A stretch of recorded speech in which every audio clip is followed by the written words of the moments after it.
Bullshit.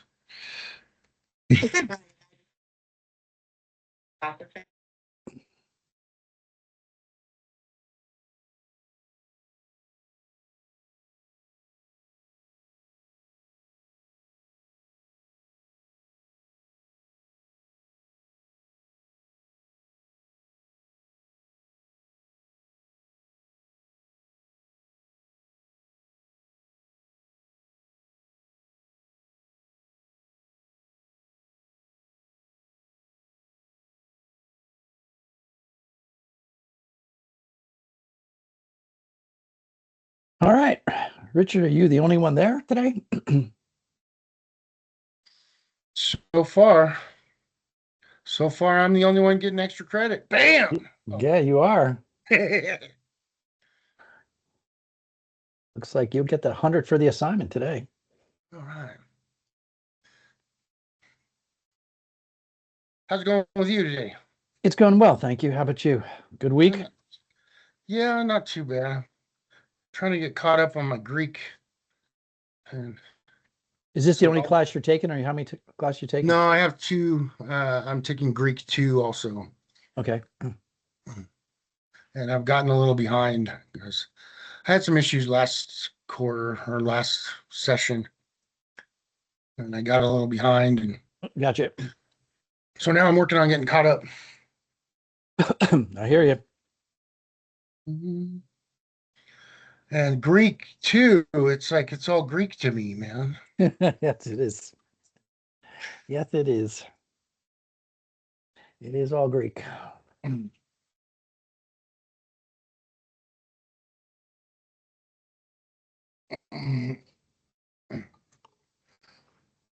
Good afternoon.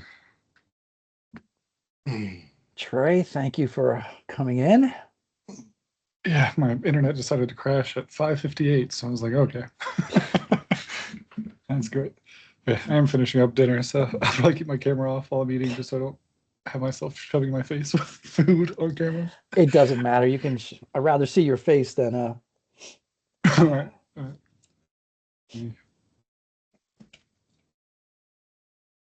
That sounds like a song. I'd rather see your face. Yes, that's exactly. Got a bowl full orange chicken. Oh.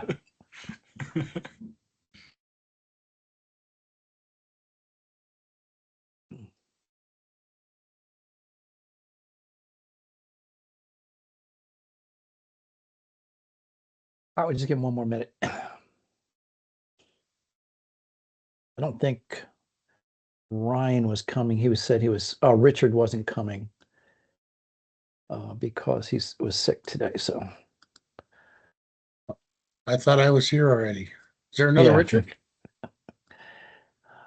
Are there two Richards? Oh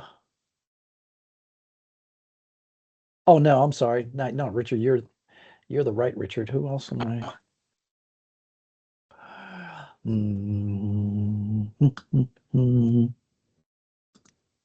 Oh, Ryan. I'm sorry, it was Ryan.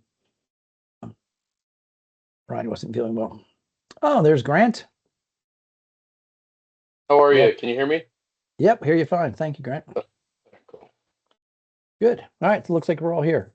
So I got to take the extra credit away from Richard. You know, Richard was the only one here on time, so you know, he was going to get the extra credit. So thanks a lot, guys. You know, you are welcome for showing up. All right. Any questions? Housekeeping things we have to do? Any concerns? You should have posted your assignments. Everybody get a chance to post your assignments? All right. The assignment was right. It was the 50 things you learned from reading the Bible books, right? So, you know, that's pretty self-explanatory. You know, when it comes to application like that, you know, between you and I, everybody gets a perfect grade as long as you did the assignment, right? Because I'm hoping that since we haven't gone through all the books, you'll learn new things and hopefully you'll update, or you'll see that maybe some of your applications are not quite accurate. You know, it's not that you said anything was wrong, but it might not be the best coming from that verse or from that book. So I'm not going to, you know, mark you down. It's just simply, hey, as we go through these books, you'll have a better idea of what they mean. and definitely how to apply them. All right, questions, comments, concerns? This is week 3. I say today we're going to finish up the literary devices, and we're going to make a way into the genre of Psalms. I mean, if you haven't paid attention up to the first 2 lessons, okay, this 3rd lesson, when we get to genres, is one you don't want to miss. It is, I think all of these are intently practical for ministry, but this next one, especially when we talk about the lament Psalms, the praise Psalms, they have a specific structure that automatically gives you your outline for preaching. You shouldn't be coming up when you study Psalms. For the most part, there are some Psalms that are like the Torah Psalm, Psalm 1, Psalm 119, although those are broken down by stanzas for us, so they give us our outline points. However, some that are Yahvistic or Messianic Psalms, they don't necessarily have a structure. But there are a number of Psalms that have a structure that the psalmist was using. And if we pick up that structure, we already have our outline. So the next lesson, once we get through the literary devices, becomes extremely practical.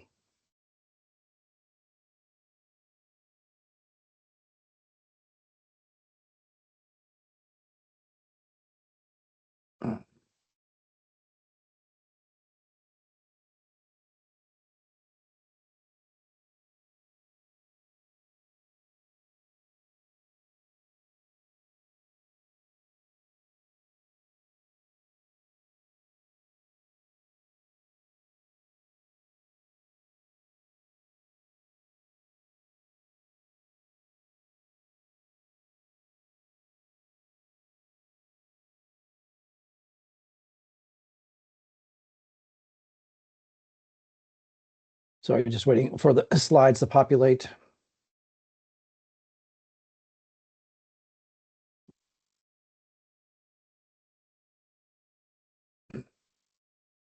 All right, so we finished up hyperbole, merism, metonymy, and synecdoche. Okay, so the next one we want to talk about is personification. Personification is attributing human qualities to non-human entities. So look at Psalm 19, 1 and 2. What is the personification?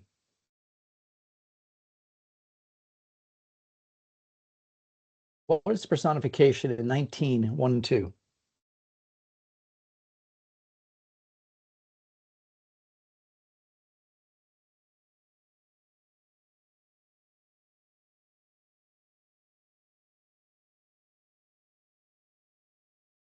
What is an inanimate object that's given human characteristics? The heavens Um, telling the the- glory. Yeah, the heavens. Yeah, the heavens are Sky. inanimate, and they're telling, so they're speaking, so they're being personified. What's another one in Psalm 1 and 2? Psalm 19, 1 and 2. The sky. Yep. I don't know if that's the same as heavens, but Yeah, it's almost the same, but I'll give it, declaring, that's fine. There's another one too. night to The night. day pours out speech. Yeah, day to day pours out speech. Night to night is a little bit tougher because revealing is not necessarily a human action per se. Speech is part of who we are as humans, right? So we speak. So night and night might be a difficult one to say personification. How about Psalm 98:8?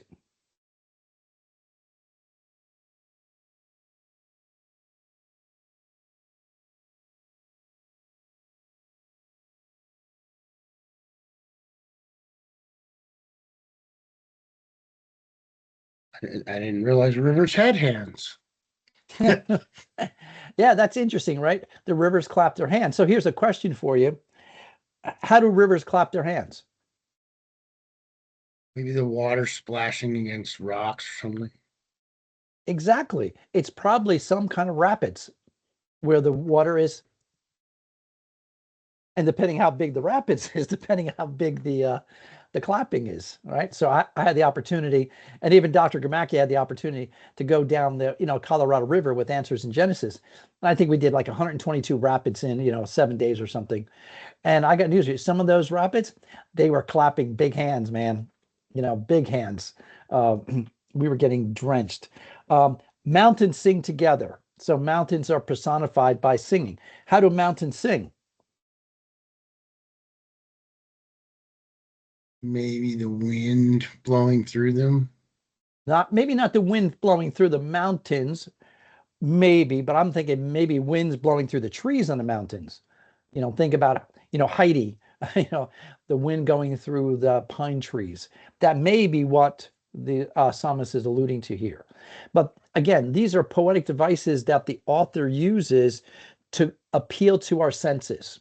It's either sight or hear clap their hands. I don't think it's a sight because you wouldn't see rivers clapping their hands. So here it must be a hearing. So you're hearing the clapping of the rivers. Next is anthropomorphism. This is attributing human qualities normally to God. Okay, so Psalm 10:17, where is the anthropomorphism?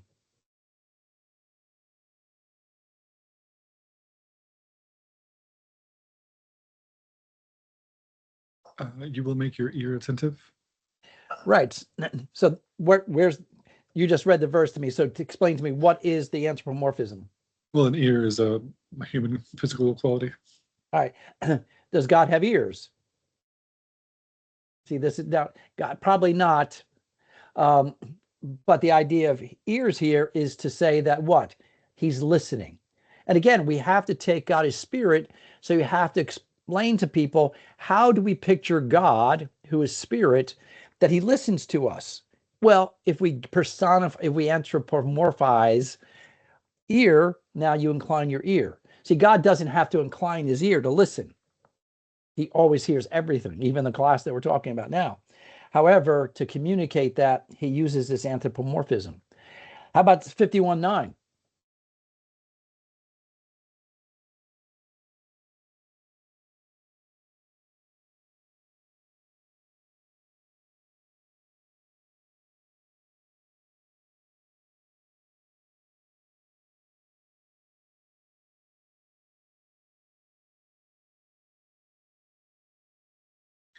I'm trying not to answer all of them.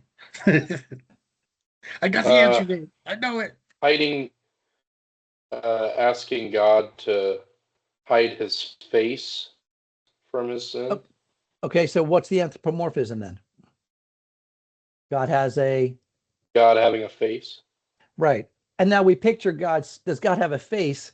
I think there is going to be something when we see God, yes. So this is a tough one because God is spirit, but does that mean he doesn't have a face? This is going to be difficult one, because you may argue, say, hey, God's everywhere, but does he have a face? So here, at least in localized presence, it seems like God has a face. However, here, it's probably an anthropomorphism, giving God the quality, because what it's showing, and we're going to talk more about this in Psalm 13, you guys that are married, or, if you have kids, if you get into an argument, you're upset with each other, the one thing you do is you turn your face away. Generally you're face to face. And this is interesting. Even when Moses talks to God, they're talking panim, face to face. If God is upset with Israel, he turns his face away. And this is a pretty common motif in the Psalms about this hiding your face. And so this is an anthropomorphism. Zoomorphism. Anybody want to take a guess what this is?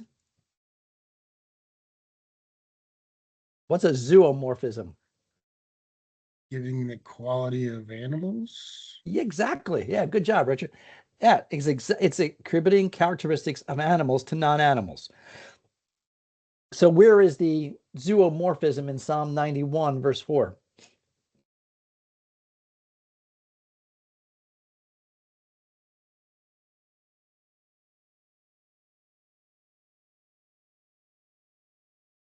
His pinions. What are pinions, Trey? Isn't that in reference to the wings of a bird? I'm asking you. Pretty sure it is. Yeah, they're special. They're the wings underneath the wings. So they're special wings, because you have under his pinions and under his wings. Now, okay, we identified the zoomorphism, but what's the significance of the zoomorphism here?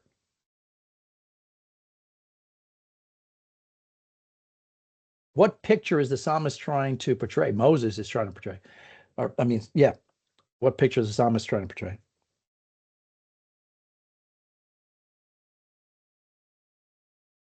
Being completely covered or wrapped, so protected.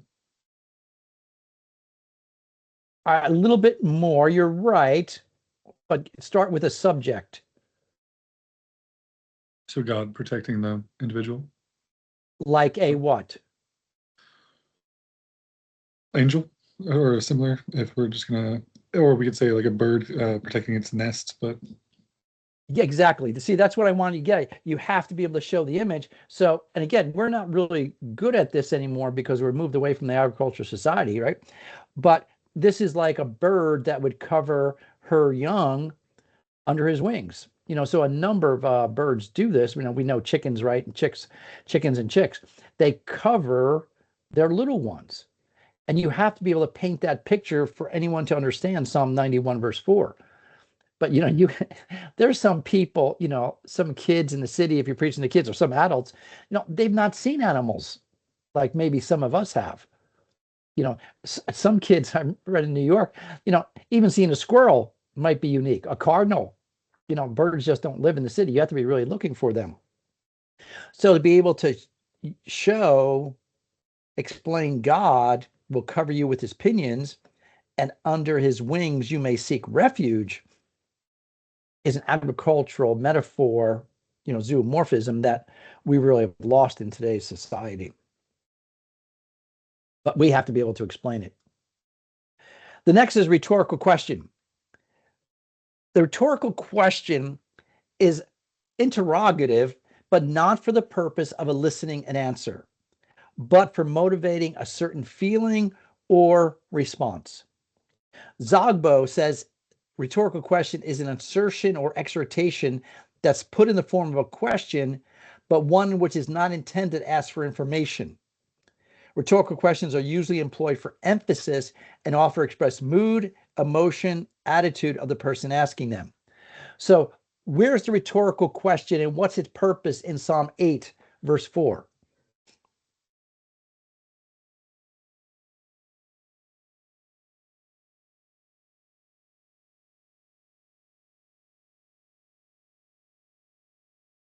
To kind of highlight the unexplainable value that God puts on man. Exactly. Yeah, you nailed it. If the question is asked to inspire awe that he even thinks about us. What is man that you take thought of him? What's more, the son of man that you take care of him. Right? This is supposed to be asking a question. It'd probably be better to put this with an exclamation point than a question. And some translations may do that because it's taking the rhetorical question and saying, wait a minute, he's not asking a question. This is not asking for a theological treatise. Like, what is man that you take thought of him? Well, let me tell you what man is. That's not the point. The point is to show you that in Psalm 8, that man and the son of man, God takes care of them both. Okay? That is to create awe in us as the reader to think that God put any thought on us. What's interesting also in Psalm 8, verse 4, is that not only this rhetorical question brings awe, I could make an argument that man, this verse 4, is right in the middle of the psalm. So that you have a beginning, introduction, you have man in the middle, and then you have a conclusion. The whole psalm wraps around man, which shows what God thinks of him, that the whole psalm is built around him. So I think that's really fascinating. How about Psalm 22:1? It's a pretty famous one. My God, why have you forsaken me? What's the purpose of the rhetorical question there? to express Expressing the emotion or feeling that God is distant from him. All right, good, Trey. What were you going to say? essentially the same thing. I think to show the reader that he's feeling this way because of how anguished he is. Okay. Yeah, you might be right. It might be just to show emotion, but I think it's more. I think it's to move God to action. Like, how can you do this to me? So here it's, my God, why have you forsaken me? He's not looking for an explanation of why. Well, let me explain to you, you're carrying the sin of the world. Okay, that's not it. Or for David's case here, why have you forsaken me? Why have you not answered my prayer? Why are you so far from my groaning? I think in David's case, this is meant to motivate God to move on his behalf. I mean, think about it. If, silly example, right? Your wife or your friends, they go out, you don't go out, and they bring home coffee, but they don't bring home coffee, or they don't bring home an ice cream for you. And what do you say? What about me? You're not looking for an explanation of why you were forgotten. You're looking for, oh, I'm sorry. You're looking for, I'll go get you an ice cream. I'll go get you a coffee, or it won't happen again. I don't know what we were thinking. So these are, along with the last slide, these are the top 1, 2, 3, 4, 5, 6, 7, 8, 9, 10, 11 rhetorical devices that you need to have in your toolbox to understand Hebrew poetry. Whether we're in the Psalms, especially Psalms, Proverbs, Job, Song of Songs, you need to understand these poetic devices. You cannot not understand these and expect to do well in exposition of the biblical text when it comes to poetry. All right, so you guys are pros now, right? So what we're going to do is, let's do a little test. So I'm going to throw up a verse there. You tell me, what is the literary device?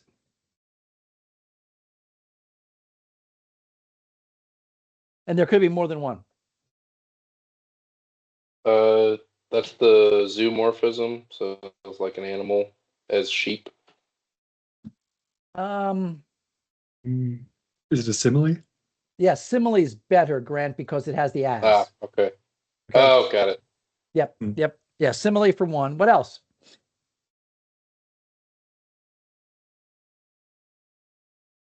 What else? Is there parallelism? Well, there's parallelism in every verse. So we're not going to every verse. But you're right. You're not wrong, Richard. Okay. But I'm looking more for the ones we just went over. Death is given a human characteristic as playing the role of shepherd. Yep. Yeah. Death is the shepherd, which is probably metaphor, because say death shall be their shepherd. When you say this is that, it's normally a metaphor because you're taking the quality of one and putting it on the quality of another. So you're borrowing qualities. All right. So yeah, good job.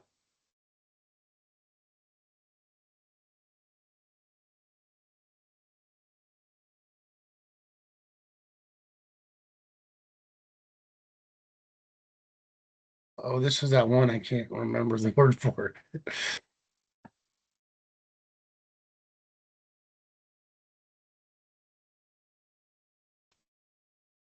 Is that one related to nature? And morphism, the one where you're giving God human characteristics. No. No, you're this really is not. sorry. Go Is ahead, it the one that's inclusive of all things? Was it like yes. Yeah. This is a merism. Yep. So where's the merism? From the rising of the sun to its setting. Yep, you nailed it. Good job. That's a Okay. merism.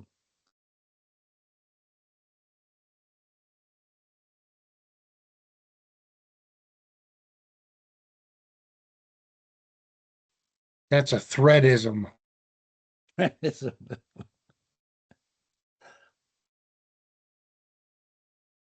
Which may give you a hint to the literary device we're looking for. Hyperbole. Hyperbole, yeah. I'll tear you to pieces.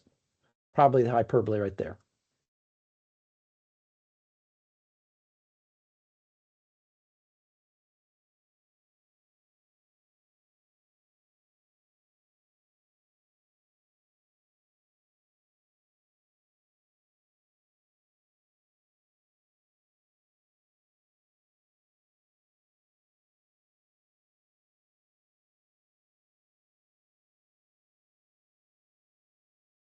This simile or no? Where are you seeing the simile? Where it says like a sharp razor. Yep. I think there's a simile here, but something else too. So here's your tongue is like a sharp razor, but just your tongue also is something else. What?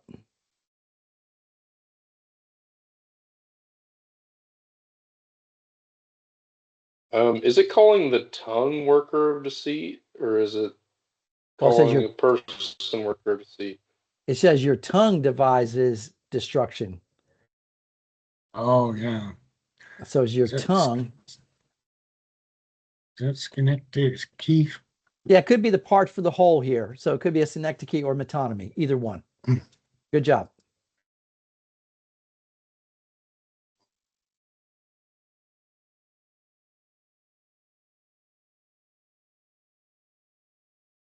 Oh,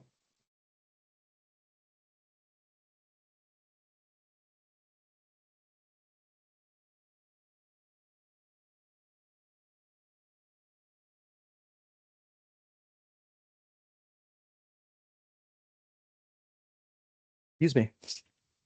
I might be wrong on this one, but is it possible this is hyperbole or no? I don't think it's hyperbole because I don't think there's an exaggeration. Well, we would have to like humanize God for him to literally look down. Yeah, exactly. So this is anthropomorphism. So when you give God human qualities, so this God looked down becomes your anthropomorphism. Good.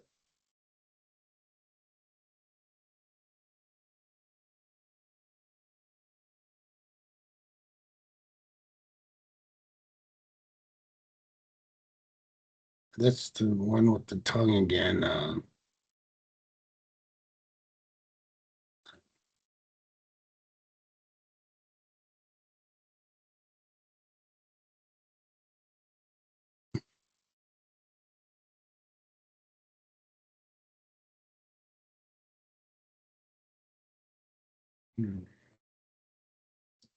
Is it just a bunch of metaphor, or is it? Yep, I think there's a number of metaphors. Give me one, Trey. So the whose teeth are spears and arrows, and tongue a sharp sword, and lying among those who breathe fire. So a lot of metaphors there. Right. Yeah, it could be I lie among those who breathe fire. It could be zoomorphism too, if you believe in fire-breathing dragons, because that's probably what David has in mind when he pens this. My soul's among lions. Lions, there's probably definitely a metaphor as well. So probably a ton of metaphors in this one.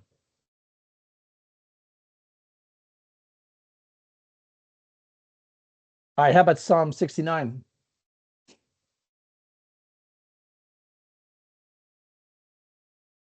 The can't remember. Not personification. I think you're right. I Yeah, think it's personification. Where is it, Richard? Oh, Go with your first guess. the heaven and earth praising him, Yeah, that's it. seas and everything. Oh no, that moves. Never mind. Yeah. What else? This one's a little bit tougher. We've talked about this one as we're going through it. We haven't used it as an example in a while. Something's Seas and everything. Something's missing in the second line. Is that hyperbole too? No.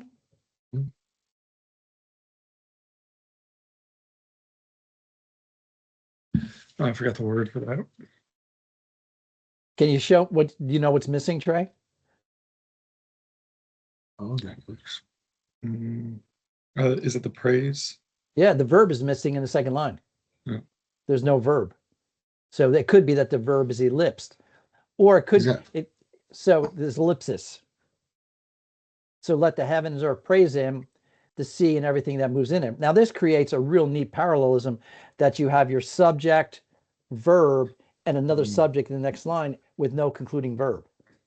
So everything centers around praise. So that might be on purpose that the author is doing that. Because not only do we have a personification ellipsis, what else do you have here?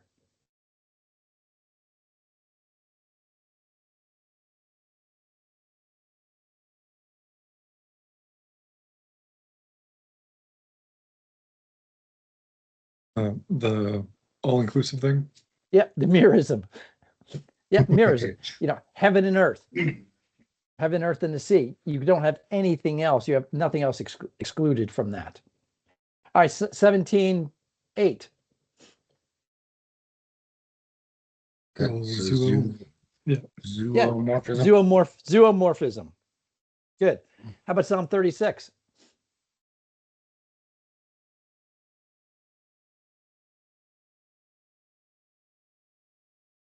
Is that anthropomorphism?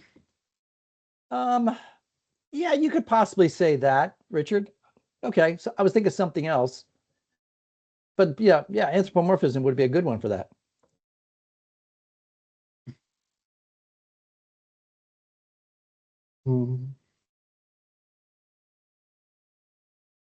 I was thinking synecdoche, you know, the arm, the hand, the arm, you know, representing the whole. It's not like just God's arm did it. Also, this one we didn't talk about, but it does show up. This is an historical allusion to what? This reference is an historical allusion to an historical event that took place in Israel's past.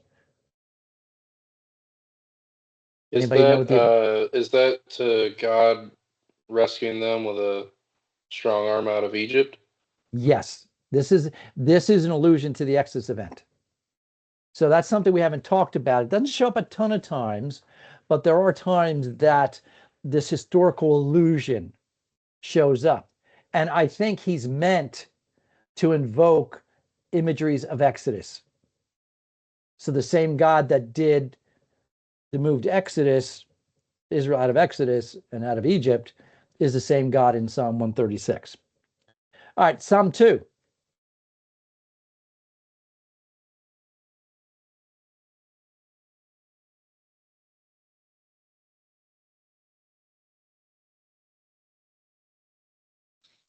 Personification of the nation. I think that it uproars.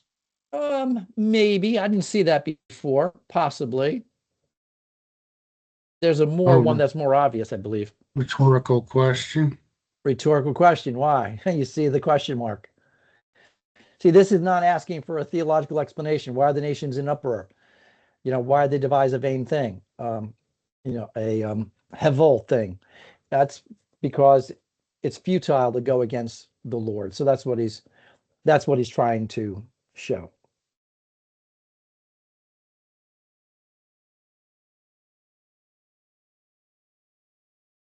All right, so that is the key when we talk about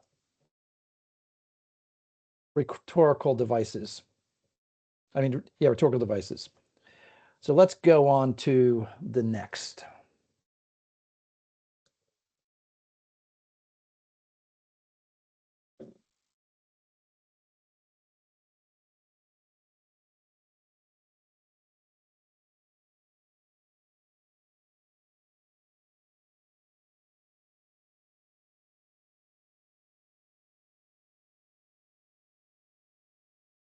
All right, so we're going to look at, they're based on songs in the key of life. Okay, and this is what we're talking about, is the music or the genre of the Psalms. You guys understand what I mean when I use the word genre? When I say genre, what do you hear? Like the type or the method of writing. All right. Somebody else. What do you hear when I say genre?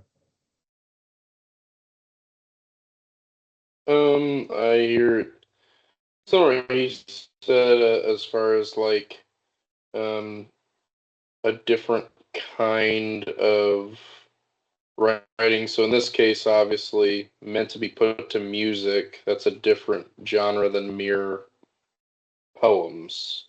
Okay, good. Slightly different purpose in that sense. Right. We're talking about different styles of writing. Okay, so what kind of writing styles do we have in the Bible? What different genres do we have? We have narrative. What else do we have? Prophecy. Poetry. We have poetry. We have prophecy. What else? historical narrative. Well, that's historical narrative. Yeah, that's you could say historical narrative. You want to say Kings and Chronicles and Samuel. I disagree with that term, but we can let it go. Okay. What else? Apocalyptic. What's that? Apocalyptic. Apocalyptic. Yep. What's a big one we're missing? Testament. Revelatory. I guess that's apocalyptic. The epistles, but I don't know. Yeah, the epistles. what- Epistolary, right? Theology. Right. So they're all genres. And even though we're in the book of Psalms, which is poetry, it by itself has a number of different genres. And we saw some of those, Miktam, Maskil. However, I want to talk about the bigger ones under the Psalms themselves and talk about the lament category. It's the largest category in the Psalter, is the lament Psalms. Approximately 50 Psalms fall into this category. So out of 150 Psalms, almost 50 of them are going to be lament. Okay. Now, this is important. As one scholar says, the lament Psalms do not simply express emotion. When sung in faith, they actually shape the emotion of the godly. And this is something that we'll talk about and we have to struggle with. Can somebody talk to God like this? And they say it lacks faith. And what I'll argue is that the Psalms do express emotion, but they're not only that. When they're sung in faith, they actually help shape. And I'll give you an illustration to how I think the Psalms actually shape the emotion of someone who's going through the lament. The scholar goes on and says, the emotions are therefore not a problem to be solved, but part of the raw material of now fallen humanity that can be shaped to good and noble ends. So I give you that quote, and we'll come back to that as a way to just understand this lament genre. The lament Psalms are extremely important. Why? Because grief is a universal cross-cultural reaction to loss and change. Normally bad change, change we don't like. Okay, that's the lament. When life is going one way and all of a sudden it takes a change and we don't like it. Or life is going one way and then there's a significant loss. That becomes the stage in which we can pray or use the lament, or at least how the laments have come to being. Westerman says, the lament Psalms gives voice to our sorrows. And I don't care if you're older, you're over 6, you've all experienced times when sorrow has been so bad, you don't know what to say. That's why we cry. There's no words. Lament gives voice to our sorrow, or maybe I can say it this way, laments give voice to our tears. If I want to say it a little bit different. Now, Westerman is right. The lament Psalms gives voice to our sorrows, but it doesn't go far enough. The lament enables the sufferer to lament his pain back to God. And this is important. It doesn't leave him in the sorrow. In every single lament, maybe Psalm 88 is an exception, maybe. Every single lament always has a but, where the psalmist changes from his lament to confidence in God. And it allows the heart of the sufferer to even praise God in the midst of hurt or tears, which is pretty fascinating in and of itself.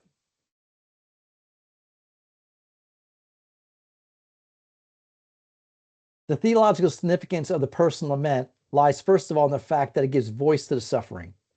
The lament is the language of suffering. In it, suffering is given the dignity of language. So the question is, should we give suffering a language? Is it important to give suffering a language? What do you think?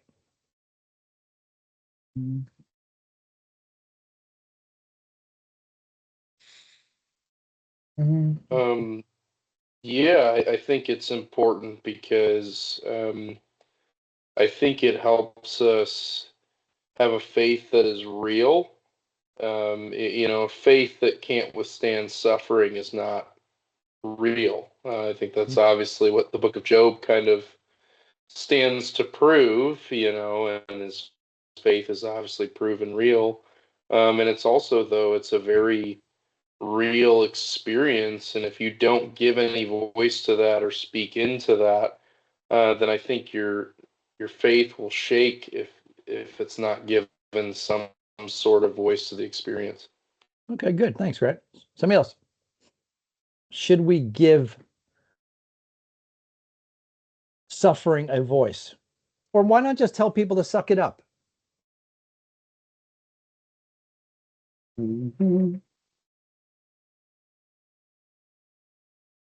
mean, Richard, you work with high school students. Sometimes don't you want to just tell them to suck it up?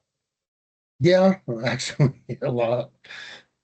I actually told them that when I was growing up, that's what it was, suck it up, rub some dirt on it, walk it off, get over it. It doesn't hurt that bad. Yeah, build a bridge and get over it. So what's changed?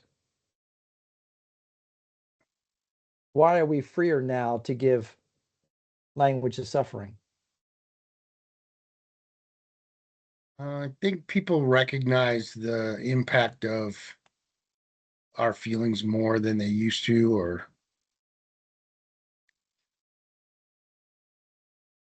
Yeah, I think 20, 30 years ago, I'd have been laughed out of a church if I'd put this up, yeah. because it would be more like Richard. Just suck it up, man. Just have faith in God. Yeah. And I've had people tell me that, you just lack faith. Yeah, okay. You want to suffer what I suffered? Let's chat about it. But they'll say it. They're not comfortable with emotions, right? Trey, what do you think? Well, I think both Grant and Richard have really solid points. It's kind of one of those things where if we can't be open and completely honest with God about what we're feeling, like, how do we work through things with him? How do we show faith without being fully broken apart in front of him and giving him room for us to have faith and to be able to praise him if we don't recognize what we're going through? Yeah, great. Yeah, well said. And So I think go, also Richard. if we don't give voice to our emotions and our feelings, then they tend to bottle up and explode like like a simmering pot or something. Oh yeah. Don't doubt that. Yeah, that's for sure. So guys, based on what you're telling me, you're all in favor of lament being legitimate expression of faith. Then how come we don't hear this in churches?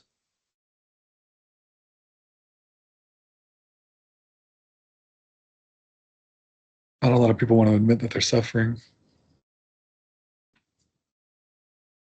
Yeah, that's something that I find frustrating in churches. Everybody's always good. No matter who you ask, they're always good. Oh, it's good. Everything's good. Yeah, we've lost the ability to lament. And I think what Trey says, to be honest. And I think we've lost the witness to the world because we always look good. I mean, no one ever comes up to you, Sunday morning when you say you're the pastor and you say, "Hey, how you doing? I feel like God's forgotten me."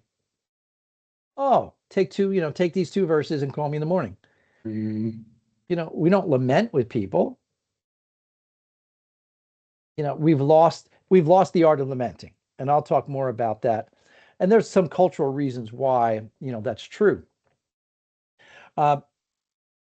The great theologian, Fred Rogers of Mr. Rogers, you've all heard Mr. Rogers, right? Oh, yeah. He says this: whatever is mentionable can be more manageable. If preschoolers learn to use words to express their emotion, they will manage them better.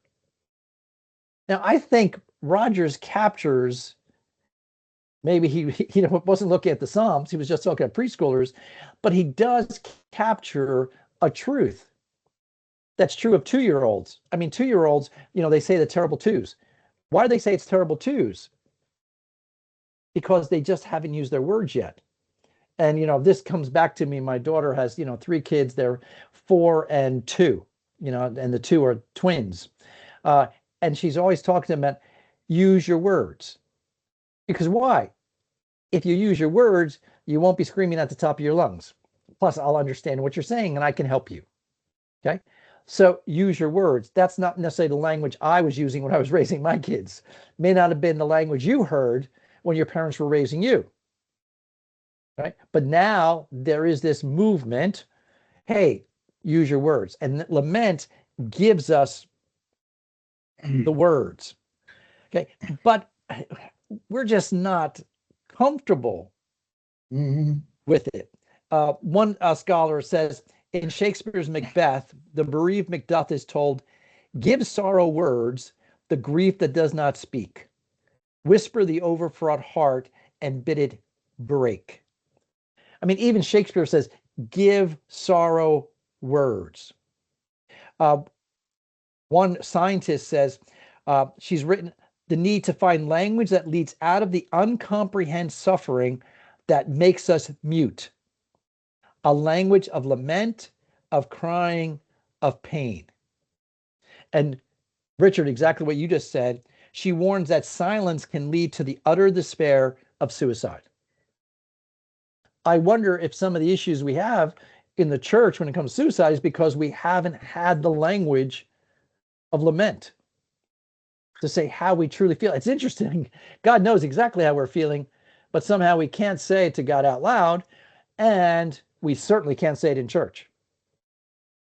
I'm angry with God.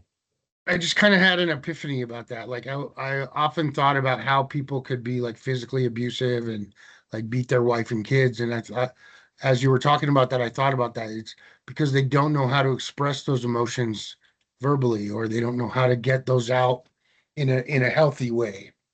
Right, exactly. And they don't use words. So we use fist. So it's not a great, stretch to understand the importance of words. Although he's speaking of Job's lament, Wilson observes it's true of the Psalms as well.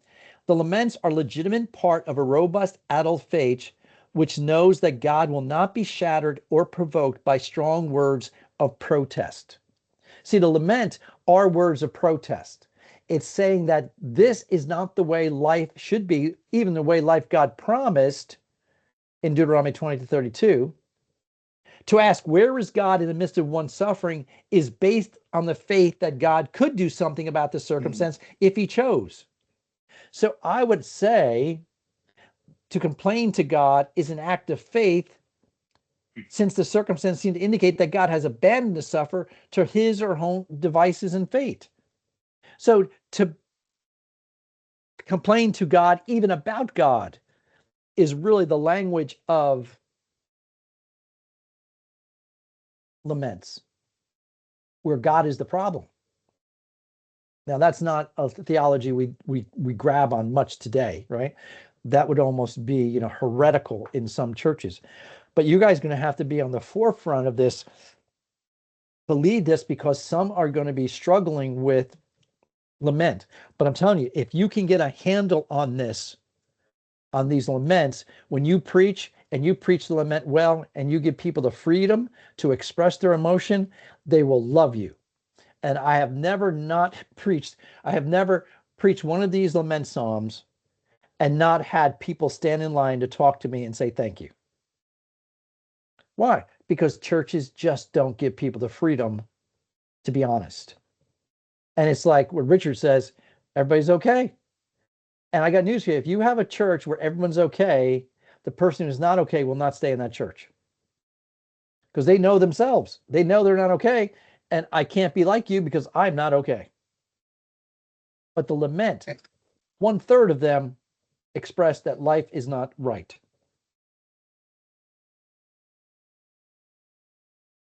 Yeah, that church like that, it doesn't foster an environment where people can not be okay. Yes. Right. Sometimes we're not okay, and it's okay. It should be okay to come and say, "Hey, I'm not okay, and I need your help." We're supposed to be living as a community and as a family. Yeah, and the lament Psalms gives us this language and actually gives us a theology to do exactly what you're saying, Richard. The secrets of I've go ahead. oh, Go ahead, Grant. I've experienced too in the past where, kind of the response, the pastoral response to struggling and suffering is always an action application. Oh, I'm sorry you're going through that. You need to be in the Word more. To Yeah. get through it, you need to, and it's almost like a a well-meaning slap in the face of, oh, great, yeah, that's right, I'm not doing good enough there either. So I'll just add that to my suffering on top of it. So Right. it's just kind of, that's something I've noticed. Well-meaning, but it kind of Right. just flips it to, here's a step you got to take. Here's the prescription. And you're like, well, just needed you to hear me here. Yeah, and Grant, you make an excellent point because for number one, it's we're already feeling bad, right? So it adds to that bad, and it also says that I'm not doing something right. I'm already thinking that what I'm suffering is my fault, and now they make it doubly my fault by saying you're not in the Word enough. Well, can anyone be in the Word enough? I mean, that's that's a problem, right? Because we can all beat ourselves up, and we're very good in America beating ourselves up, especially as Christians, right? We don't think we ever attain. And that's not what lament Psalms do, right? But to lament with one another. And it's interesting, we're talking about some of these laments are individual laments. There's a whole section of laments that are community laments where the whole community laments together, right? The beauty of lament, and I'll get to it in the next slide. I'll save it. When my heart is silenced by pain, the lament psalms become a solace by giving voice where there was none before. Laments are the words of my tears. These ancient words of hurt can bring comfort to a modern world that sometimes looks like it's drowning in silence. I appreciate Grant's, illustration, right? But one place I see this is mostly in the West, right? The US, Europe, is when someone dies, when we talk about grief. What's one of the first things people tell you about grief? You'll get over it. I was asked to do a funeral service for one of my students at Baptist Bible. They lost a baby. Okay, mom carried the baby full term. The baby was born, but lived only an hour and died. Okay, that was on a Monday. I mean, devastating. So my student asked me if I would, share at the funeral. So I said, absolutely. And I had something already written out. And one member of the family got up to start the service. And his exact words, and this was a number of years ago, I still remember it. He said, it's been almost a week. Now is the time to move on. Dang. And I'm saying, my head exploded, Grant, right at the spot. Right. I have never done this before, but I threw out my notes and I had to address that. And I said, I'm sorry. There is no moving forward from this for this family. They'll learn how to be a family without this little one, but they'll never be the same. See, because and I know it's like Grant, like you said, right? It's well-meaning. They want to get back because we're not comfortable sitting in grief. And this is not for the class, this is more pastoral, guys. But the one thing, if you're ever with grieving people, shut up. Just tell people you love them and sit with them. Don't try to answer their questions like, why God let this happen? Now's not the time. Just be with them, be present in their suffering. Most people, we want to solve things. We're guys, right? We want to solve issues. That's the way God made us. Sometimes we have to shut up and just listen and be there. But see, that's exactly what you guys are recognizing. People are not comfortable. We want to get back to normal. And I get that. But once you suffer loss, you'll never be normal again. It doesn't go back. This bothers me to no end, but it shows our uncomfortableness with death. We no longer call funerals funerals. What do we call them? Celebration of life. Can you help me understand how there's a casket in the room and I'm celebrating life? Well, I know we, as Christians, we're supposed to be, overjoyed that they're with Jesus No. What's the verse say? What's the verse say? Not that we're overjoyed there with Jesus. What does it say? We don't grieve as Grieve like those who others have no grieve. But wait a minute. It doesn't say we don't grieve. See, but we've made it now. We don't grieve.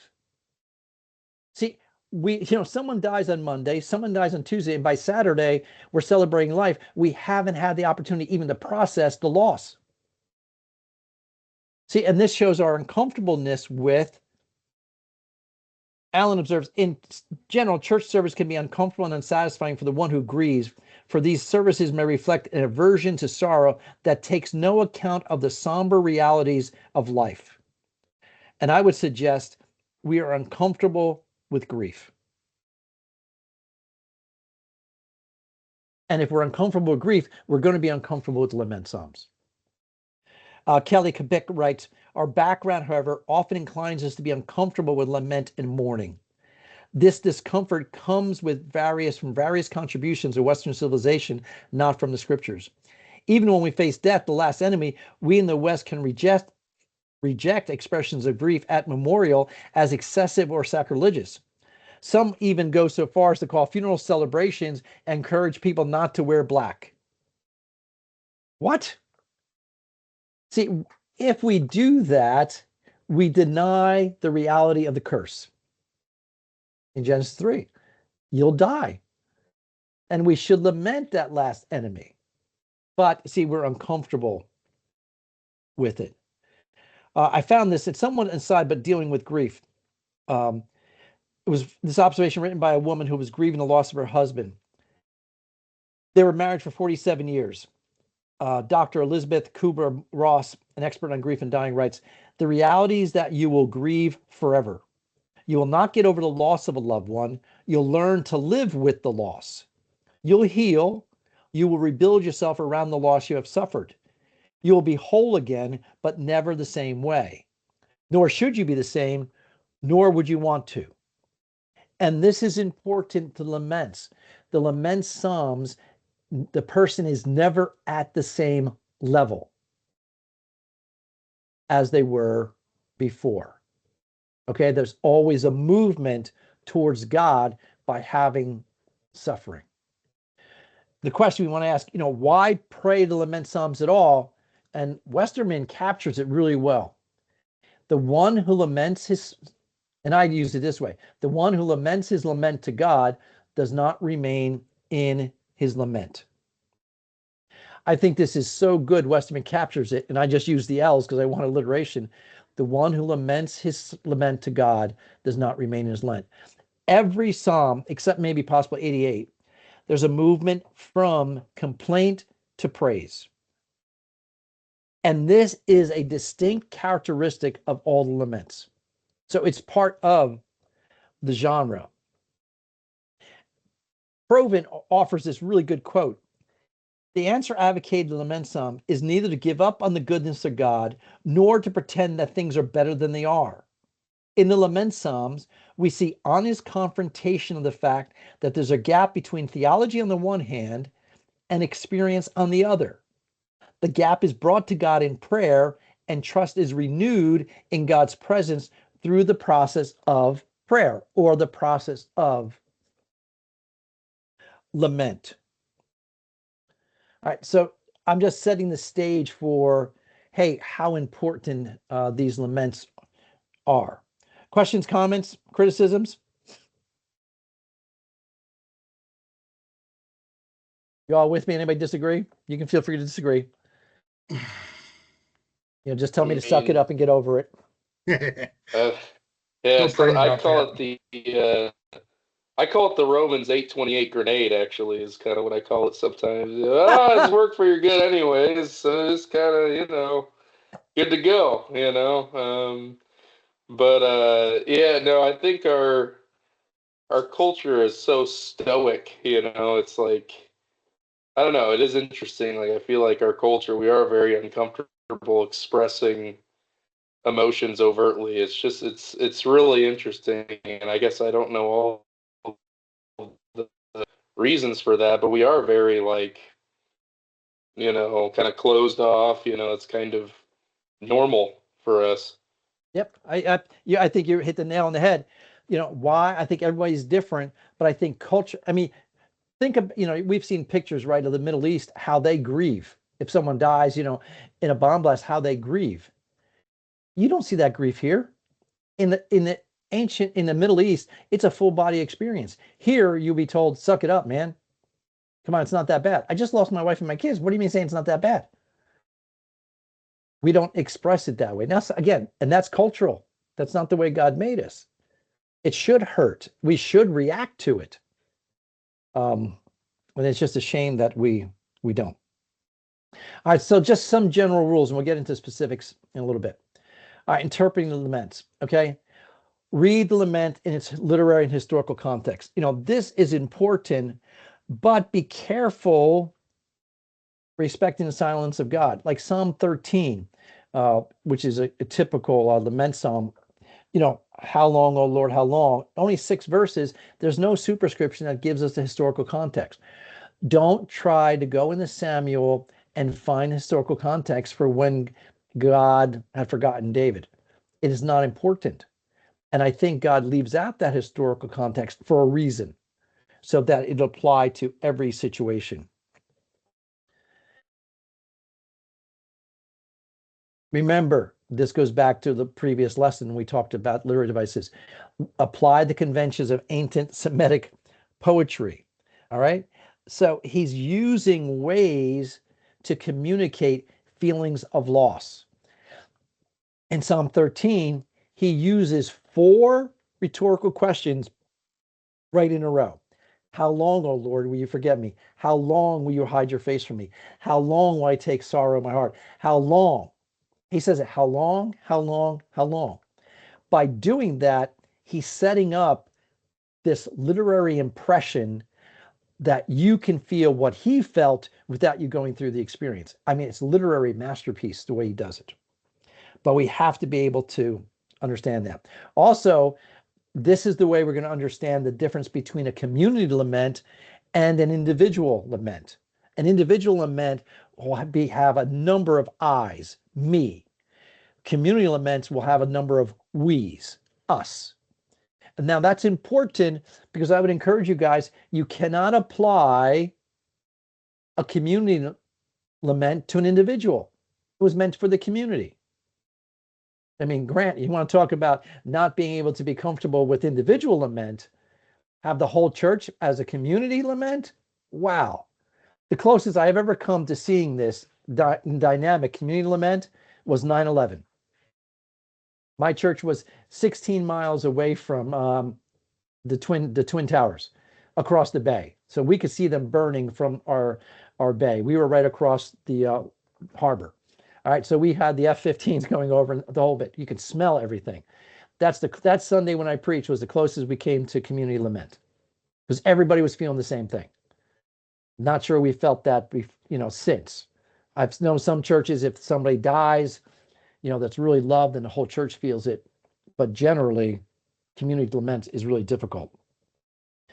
You can discover the reason for lament because you're looking for keywords such as for or because. Okay, so, or the Hebrew word ki, that particle, because. As I went through the laments, the cause of lament can be sickness, physical or spiritual, enemies, and the enemies can be false accusations, physical harm, persecution. It could be divine discipline. It could be that you did do something wrong and you're suffering because of your sin.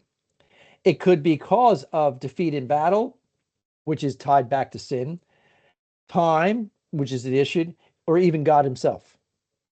My God, why have you forsaken me? The problem there is God's forsaken him. That's the problem. God is himself is the problem. All right, so we can try to find and discover the reason.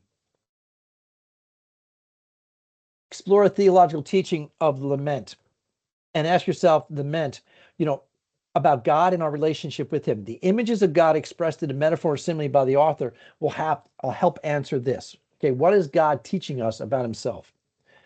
And then reflect on the lament's appeal to our emotion and our will. All right. Evangelicals in the past have a tendency to play down this word emotion. Okay. But Longman helps us correct this tendency by asking the question, does the psalm help us articulate what we're feeling? See, and again, Longman says it, Mr. Rogers says it. The laments gives words to our sorrows, gives words to our tears. Okay. The laments were written for this purpose in mind. They encourage brutal honesty in prayer life before God. And that's important. Often laments are written in emotional language. See, and I would suggest that the laments are written in this emotional language. And then on the other hand, the confidence expressed in the lament is oftentimes a matter of the will. Because my circumstances don't give me any evidence to trust God. That's why I'm lamenting. However, as we'll see in Psalm 13, if I think about my past with God, that allows me to have confidence in my present because I know God has not forgotten me in the past. Okay. And this is important because intellectually we know that God will never leave us or forsake us, Hebrews 13. Now it's putting that to practice. All right, exhortation. Why do we do it? Preach the Psalms. We have to use these Psalms and using them in your ministry. I mean, guys, you'll be given opportunity to preach the Psalms. And we have to be able to handle them and handle them well. And the church is dying, emotionally dying in silence because no one has shared the lament Psalms. Just curious, in the past year or so, have you ever heard a message on lament Psalms? Not specifically, but they did just do a series on suffering well. And we just finished that on Sunday. Did he go into laments at all? Not specifically. He didn't really talk about the Psalms or but he did talk about basically just not trying to fix everything and just to sit with them and some of the things that you have mentioned. Okay. Where did prayer enter into that? He did mention, praying with them and for them and not necessarily praying about the suffering you're going through, but yeah. See, I think the laments gives language to the sufferer, which I think is important. Grant or Trey, what's your experience in your churches? Have you heard much preaching on laments? I mean, the only thing I can remember some reference to Psalm 51 that had more to do with sin, not Yeah, I that mean, wouldn't be yes, it yeah. laments something a bit specific to sin, but besides that, not really. No. Yeah. Trey? Definitely not in recent memory. No. Yeah.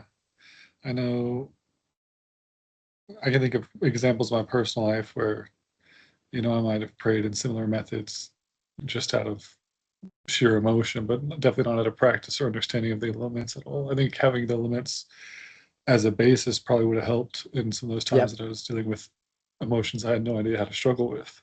Yep, and that's exactly it. And this is why we have to be able to preach these. I mean, these Psalms are the minor keys of life, and they give expression to our very souls, and they resonate with people. They express what people in the pews are feeling, but they're afraid to say because they're afraid they'll be unspiritual or disappointed with God. Because if you think about it, look at your own diet of having, the lament Psalms preached to you. Now, you guys are in seminary, so you know better. If this is your experience, what about the other person in the pew that doesn't even know lament Psalms? They're at a loss. And this world is so broken and there's so much suffering, and I can't see why we're not in the Psalms more regularly, as a church, helping people understand. I mean, just even now with going through this war with Iran, I mean, people are afraid of their, sons and daughters, fathers and brothers, dying. How do you deal with that? And then, if God doesn't answer a prayer, how do you deal with that? All right. How about Psalms in worship? They articulate our heartfelt emotion back to God in worship like nothing else. The Psalms are our spiritual hallmark store. I mean, it's like, it's well with my soul, and that's okay. The problem, it's well with my soul, it moves too quickly from lament to confidence, you know? Um, and that's where I think pastors want to get us, right? And they feel bad for us. So they want to get us, and I want to slow down. I want to feel the billows a little bit more before we get to it's well with my soul. Okay, and that's something we don't know how long it takes to move from lament to confidence. But having these Psalms in worship. And what I think fascinating, Psalm 13 is a lament psalm. And the superscription says for the choir director. Guys, can you imagine singing a song that says 4 times, God, you've forgotten me?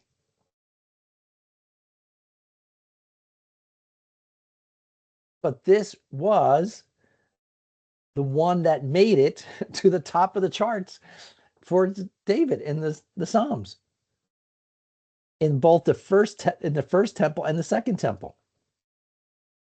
Good, Grant.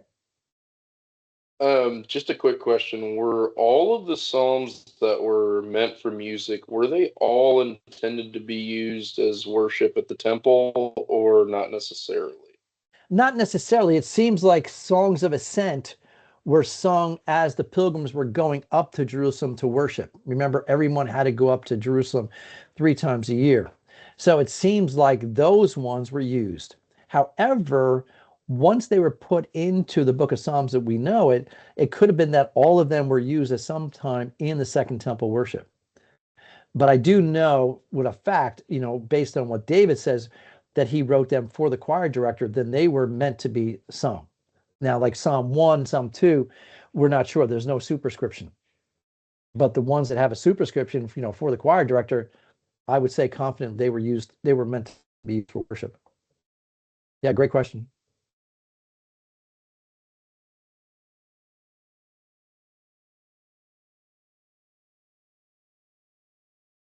Hey, use the Psalms in counseling. I mean, it's a great point. I mean, I spent a number of years pastoral ministry and counseling, and man, I always in the Psalms. Why? It captured where people were, and it gave them the freedom to lament back to God. I wasn't concerned about the person that I was counseling as long as they stayed engaged with God. I mean, if they were lamenting to God that, hey, I didn't like my life, God, I'm disappointed with you. And as long as they stayed like that and they prayed that to God consistently, I'm fine with that. I was concerned about the person that stopped praying altogether. That was my concern. And why? Because the one who laments his lament to God does not stay in his lament. I knew, because based on that promise, that a person will move. And we see it with David. Even though David prayed Psalm 13, how long, O Lord? Psalm 51, my God, why have you, I'm sorry, Psalm 22, my God, why have you forsaken me? That's not Jesus, that's David first. David always came out of all his funks, all his sufferings he came out of. So that gives me hope that, hey, I can pray these laments too, and God will bring me out of these. So counseling becomes extremely important. And use the Psalms in evangelism. I mean, Psalm 2, Psalm 14, Psalm 38. These are great Psalms. Why does the nations rage? And the peoples devise a vain thing. Well, the reason they do is because they don't know God. Do you really want to be on that side? I just don't think you want to be. So, all right, so let's go on to the form of a lament. Generally, based on what scholars you follow, they're going to have 7 or 8 characteristics. Okay. And now this becomes your outline. 7 or 8 different characteristics. Remember, though, any poet is not going to be a slave to form. Okay, so as you study the Psalms, you'll notice there'll be modifications and variations. Not in all the Psalms, laments include all the following components, nor do they follow in the order I'm going to give. They're deviations. Westerman puts, there are going to be numerous variations, but generally, you're going to see these 8. Now, eight's a lot to deal with, and I'll show you the Cliff Note version towards the end, especially it's seen real clearly with the shorter Psalms. All right, so first, there is generally an address. Okay, oh God, all right, with an introductory cry for help or turning to God. Then, after that, there'll be the lament, or some suggest the complaint, or you can call it the problem. All right, so there's a call to God, then there's an explanation to God, what the problem is, then there's a confession of trust. And by confession of trust or confidence, they do not mean that the situation that gave rise to the lament had passed. On the contrary, it's an expression of verbal evidence of the faith in the midst of the critical situation. And as Jacobson and Jackson point out, often in the absence of any eternal reason for such hope. Okay? Now, this is important. This is a confession of trust. This is different than, as we get to the bottom, a confidence. This is a confession that no matter what I'm going through, I'm going to trust you. All right? Then there's the petition. The petition could be twofold. It could be called for God to be favorable or God to intervene, which is basically the same thing. Then there's going to be an assurance of being heard. Now, this is a little bit different than the confession of trust. The confession of trust is, hey, I trust you even before I pray. The assurance in response to the petition. There can be a second wish or a second petition. Hey, after I prayed this, after assurance, hey, something else just popped in my mind. I want to pray that as well. Then there could be a vow of praise that, hey, I will praise you. And then there can be praise. All right, got it? All right, so let's look at Psalm 69.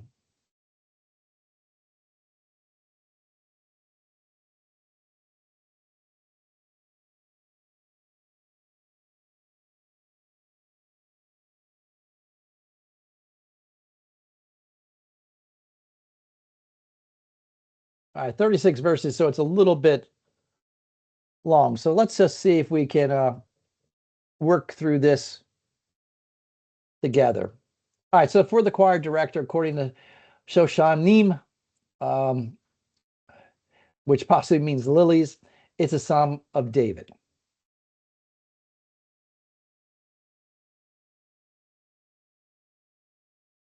Oh, let's not do that one. Okay. So where do you think the address is then? In Psalm 69. Like right away, Psalm 1. Yeah, it's in verse 1. Yeah, it's really clear. It's Save me, 1. oh God. Yep, save me. I mean, you can't get more basic than that in a lament psalm, right? Save me, oh God. Imperative plus the apposition. And I don't like to separate line A from line B, as I mentioned when we're talking about parallelism, is because they have one thought. Even though there's a 4 there, save me, O God, for the waters have threatened my life, I do believe there's some transition from 1 to verse 2. However, I'm going to leave verse 1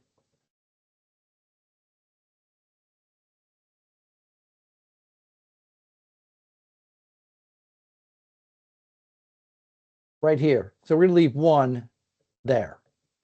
Okay? So where do you see the problem then? So it goes from verses 2 through 4. All right. Oh, sorry.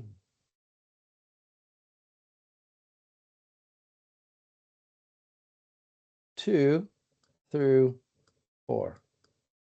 Everybody agree?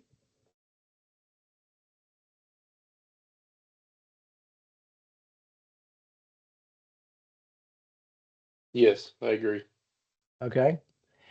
There's a possibility that I could put 3 here. Why?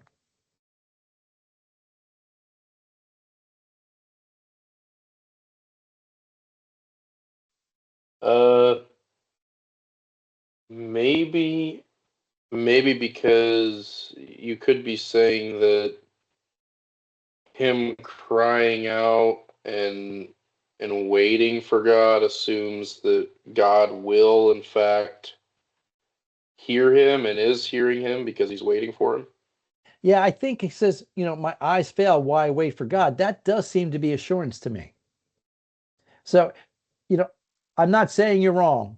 I'm just saying, again, you're going to have to come up with the reasons why you're saying what you're saying.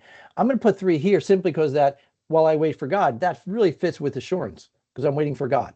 All right. However, you can argue with me, whatever you like. So where do you think confession of trust would be?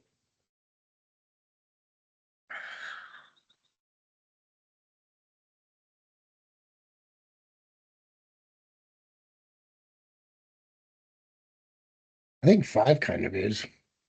Yep, I agree with you. 5. 5 through. Um,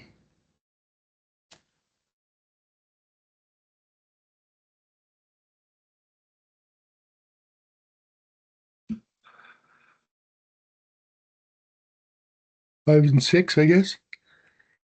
Okay. Sorry. Anybody else? I mean, 13 kind of sounds like 1, 2. Yeah, why would I not put 13 maybe with confession of trust based on the way that starts?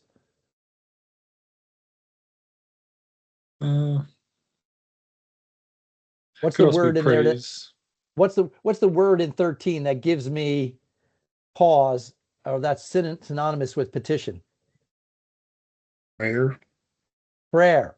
See, may my prayer to you. So I'm going to put 13 right here because it says it's a prayer. So I'm going to go confession of trust. I think it goes all the way from 5 to 12. Okay. And because it's really saying, hey, I'm going to be with you, God, even though all these things are happening to me. So where does his prayer go? It starts in 13. Where's it go?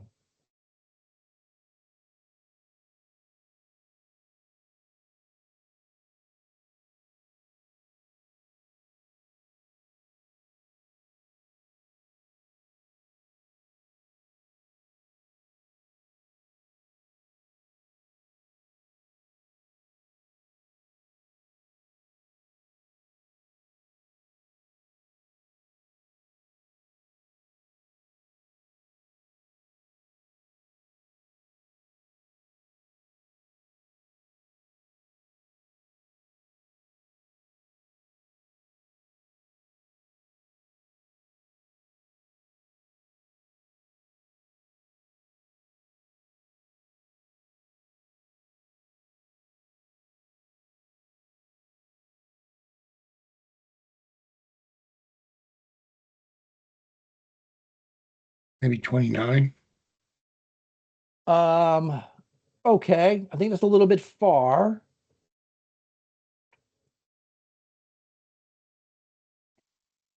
It seems like he's talking Maybe directly. Rich's cat knows. What's that? Yeah, my Oh, cat cat. knows. Um, He's reading the book. Would it be? It seems like 19, and then it goes back to lamenting in 20. Yeah, I think now interesting, right? I think I agree with you. I think it can go 19 here. Then I think you're right. I think the problem then comes back in 20. Us.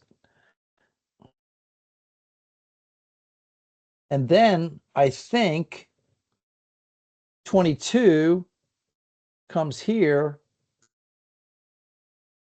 as a second wish, and that 22 goes all the way through 29. And the key there, the key word is may. Then you have the praise. I will sing praises is probably 30 all the way through 33. And then 34 through 36. Now we could quibble a little bit about this. And again, we're doing it, in 10 minutes, right? So that's, not fair. However, this is your outline, guys. And notice any psalmist worth his salt is not going to stay in this order, because you know that if it stayed in this order, everything would become boring after a while. It becomes predictable. And you cannot have a predictable psalmist, because the psalms would become trite after that. So he changes the order, and even lament, he brings the lament back. But this becomes you have 8 points to your sermon here. And you shouldn't do anything less than 8, because that's what the psalmist did. Couldn't do more than 8, because that's what the psalmist did. He didn't do that. All right. So it's something to think about. All right. Let's do another one. Psalm 55.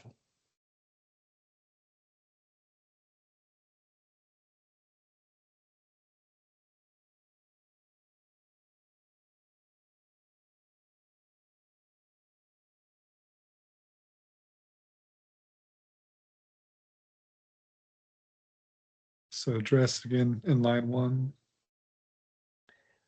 All right. Could That also verse sounds like a 2, petition. So could like the first part of verse 2 be included in the address, or is that petition at that point attend to me? All right. You tell me, Grant, what do you want to do with that? Because what are you seeing? Why do you want to put 2 with 1? Yeah, the first part of 2, I don't, because it almost seems like you have, because I wouldn't say attend to me and answer me is part of the lament. I think the lament starts with, I am restless. All right. So I would almost put verse 1 through 2a as the address, and then the lament starting with 2b, I am restless in my complaint and I moan. Okay, good. But you just broke my cardinal rule when I said I don't want to break up the lines. Oh, Now watch. But how, if you think about some of the things we talked about the bicolon and tricolon, where is your out? How could you do that and still be okay?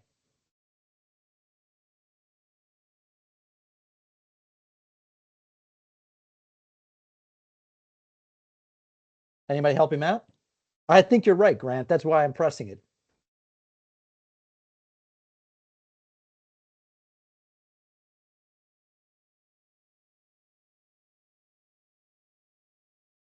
I mean, the word because kind of transitions it into the limit. I don't know if that's what you're looking for. No, I think what you're seeing, and you're right, Trey, give ear to my prayer, oh God, do not hide your face from me. I think that's definitely the address. Could But be because you have the nation in the middle of verse 2 with. I think because you have that first, because you have give ear, and give heed, I think you have to see those together. What I suggest is, remember, the verses are not inspired. I wonder if this is supposed to be a tricolon for verse 1. So I do have exactly what you have, Grant. I have 1 through 2a. And I don't break my cardinal rule of not dividing line, because I think verse 2 should be, I am restless in my complaint. I think that 2a should be the third line in verse 1. And that fits together, I think, really nicely. Yeah, 2B fits really well with 3A too. Like, Yes. goes right seamlessly into it. Yes. And that's why I would say 2b really begins the lament. And I'll take that all the way down to 8.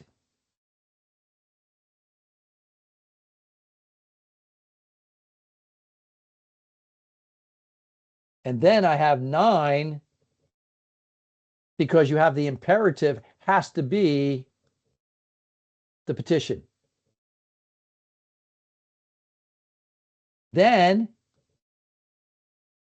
10 through 14 really comes back to the lament.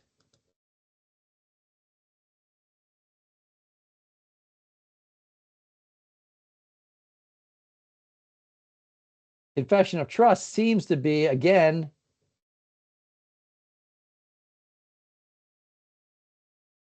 (16) through 21.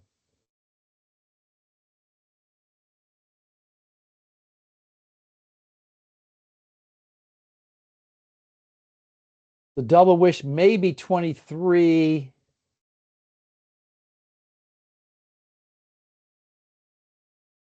A and B.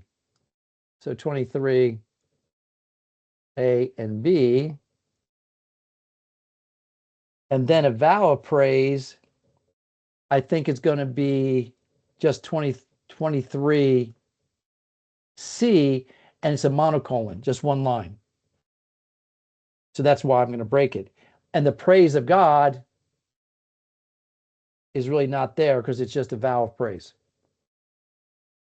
Right? And this is what it would look like with nice writing next to it.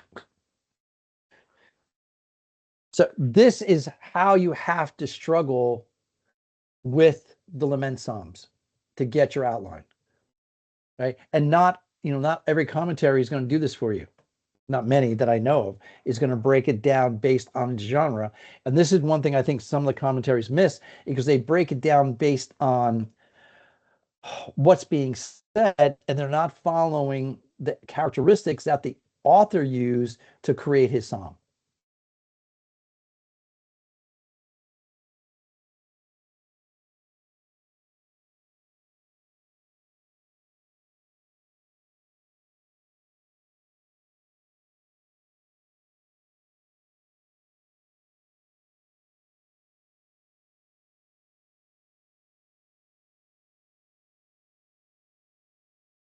Yeah, let's skip this one. This is a little bit longer, and you guys can practice on your own. Let's jump to the next one. All right, so I want to talk about the Cliff Note version, because every lament,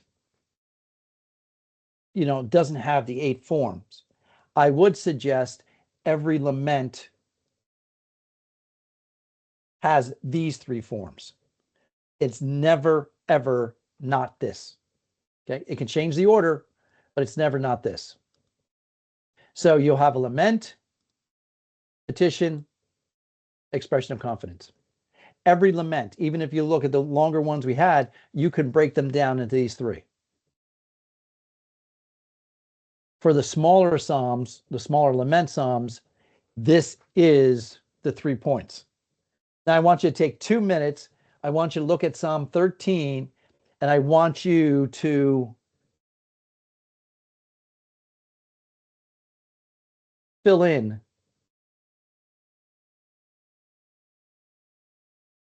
the parts. So what is the problem? What is petition, and what is the expression of faith? So go, 2 minutes.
Are you all finished? All right. Grant, I'll let you go first. What do you have for lament? All right. So in looking at it, I think the bulk of the lament is in verses 1 and 2. All right. And All right, stop. then All right, stop there. I'll stop there. Richard, what do you have for petition? I pretty much had 3 and 4. All right. And Trey, what did you have for expression of confidence? 5 and 6. I'm assuming everyone agrees with this, right? Yeah. Why? How come all of us, without talking about it, all came to the same conclusion? Very clear structure.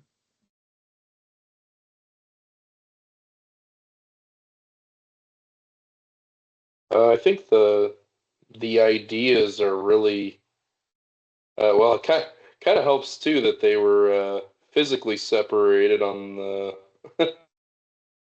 Yeah, the page too. they're But separated on but the the page by ideas stanzas. Yep. themselves. Yep, they're separated by stanzas, so that helps us. The But it reason, also helps. good. Oh, sorry. No, good, Grant.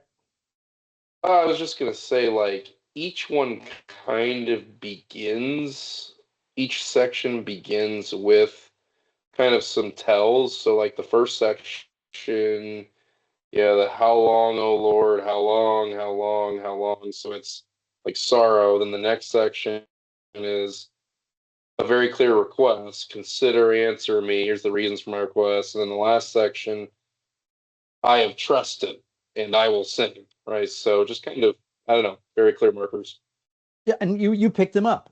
You did exemplary job. That the 4 rhetorical questions does set it apart as that's the problem. The petition is the imperative in verse 3. Consider and answer me. That can't be anything else but petition. Plus 4 is connected to 3 with the and. Then you have 5, and it's not unusual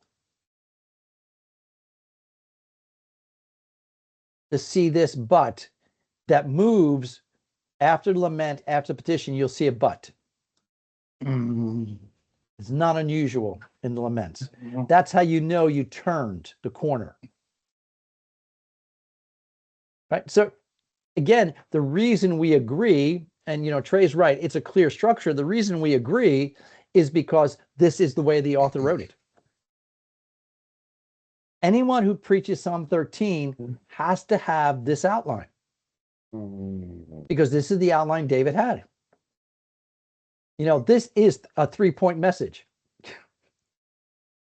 Not every message is 3 points. This one is. And then you have an introduction, you have a conclusion. Boom, you're done, man.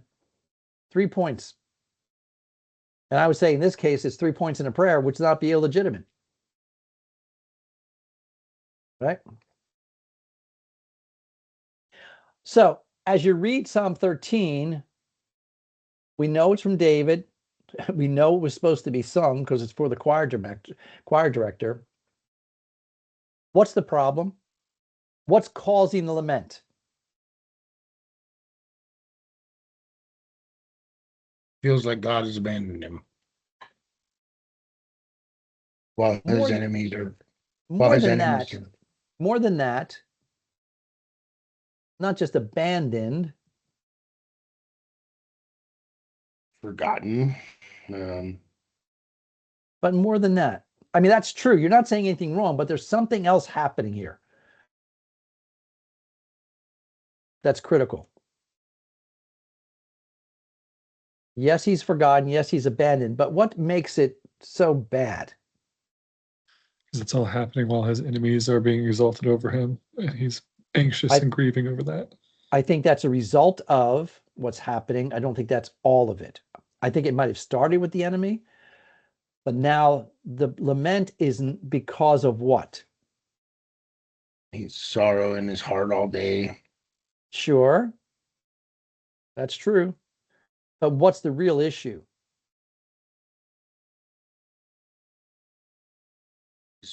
enemies being a result. Well, you said that was a result. Mhm.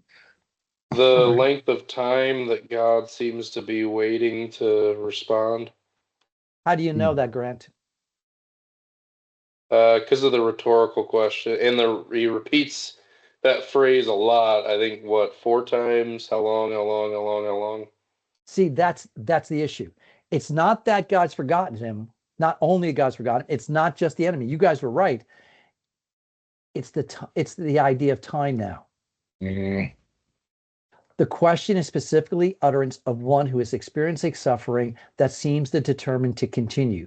Here, time itself becomes the destructive force, wearing down a man's ability to hold out and intensifies the suffering to human level. Here, you're right. God has forgotten him. God has hidden his face. The enemy has exalted himself, but that's not the real issue. The real issue is time. How long? You see, and Grant, you nailed it. It's because we see that fourfold repetition of that in rhetorical question that tells us it's time. We're not pulling this out of the air. Okay, we're pulling it right from the text, and that's why he says, how long, how long, how long, how long. And by repeating that, it gives us the feeling that time itself is the issue. See, this is what happens when we do a close reading of the text. Time. Ben Gammeren says this: the sufferer is alone, and suffering and loneliness aggravates the anguish. You know, pain is always self-centering, right? Have you guys ever hit your thumb with a hammer? Who did you care about in that moment? First thing I did was go check on my best friend and see if he was okay. Yeah. You know, I was pastoring and my wife had to have foot surgery, right? So she said, hey, I'm having foot surgery on Friday. You'll be here all weekend with me, right? And I said, will you let me go to church on Sunday to preach? She said, yes. I said, I'm here for you, dear. So she had surgery on Friday. I took care of her perfectly. Okay. You know, set her up downstairs, you know, waited on her hand and foot. She was treated like a queen. Saturday morning, gets up, everything's good. My youngest son, I tell him to go out and cut the grass. I said, dear, I'm just, you know, he's cutting the grass for, you know, an hour and a half. I want him to cut the back, but I want to change the height of the lawnmower blade. So I said, dear, can I go outside and just help Kyle change the lawnmower blade? She said, yes. So I go outside and I change the back of the lawnmower wheels, is fine. And instead of walking around the front of the lawnmower, I reach over the back of the lawnmower and I have to put my hand somewhere. So the lawnmower's been running for about an hour, hour and a half. I decide to put my left hand on the muffler. Okay, I grab the muffler, full on grabbed it. I'm surprised. If you guys were alive when that happened, 20 years ago, you should have heard a scream. Because I don't care what state you were in, you should have heard a scream. My wife heard the scream. I came running inside, throw my hand under the water, and she asked that question that every wife always asks, what happened? And at that point, I wasn't giving her an answer. Okay. My oldest happened to be home from college, and he said, that doesn't look good, Dad. We should go to the emergency room. And I said, no, I'm fine. No, we went to the emergency room, and 4 hours later, I came home, you know, 2nd-degree burns, and cut the wedding ring off, the whole thing. And my wife just looks at me and says, you promised me you'd be here. You didn't even answer my question. What happened? Well, pain is self-centering. Interesting, in this psalm, how many times is the first person used in Psalm 13?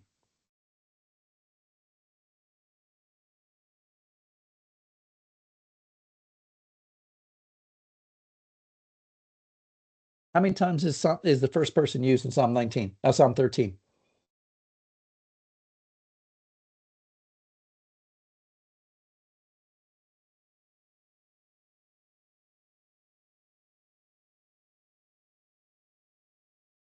I think It's 15. even more I than the can't remember. number of verses. Yeah, for sure. Yeah. In the New American Standard, I have 19. 19 times the first person is used in 6 verses. That's a lot of first person. And that just shows you that the sufferer is alone and he's suffering in anguish. Pain is always self-centering. But I want you to see in this verse, right? How long, Yahweh, will you forget me? How long will you hide your face from me? Guys, this goes back to Numbers chapter 6. If you turn your Bibles to Numbers chapter 6, I want you to go to the end of that chapter, verse 22.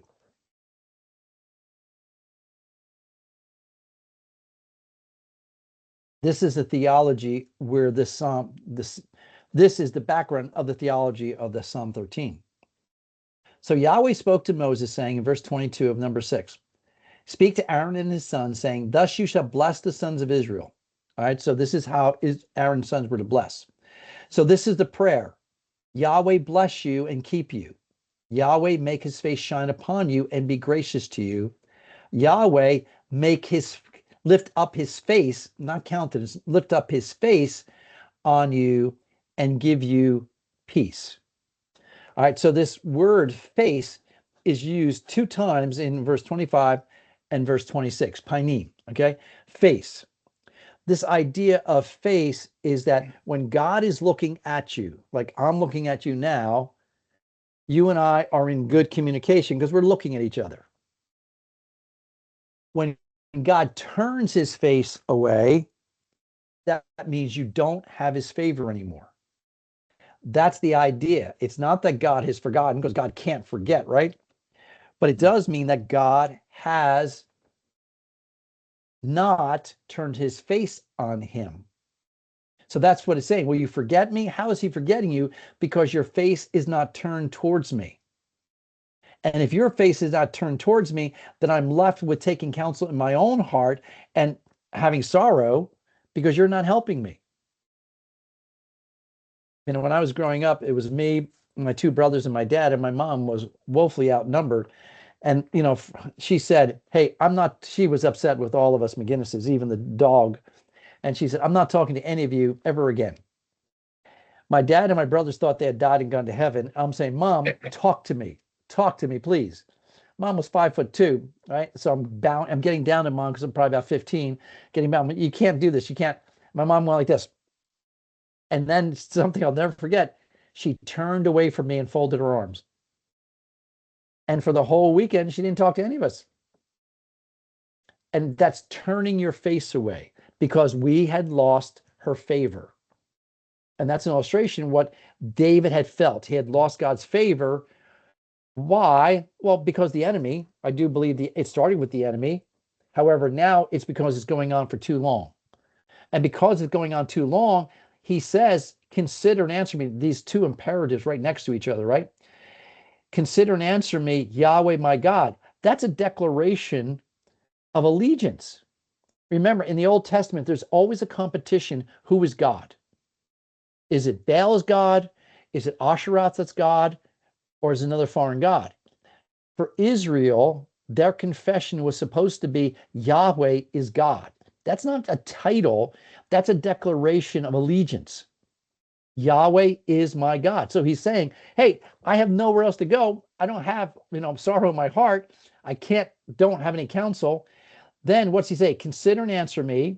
And he gives a petition.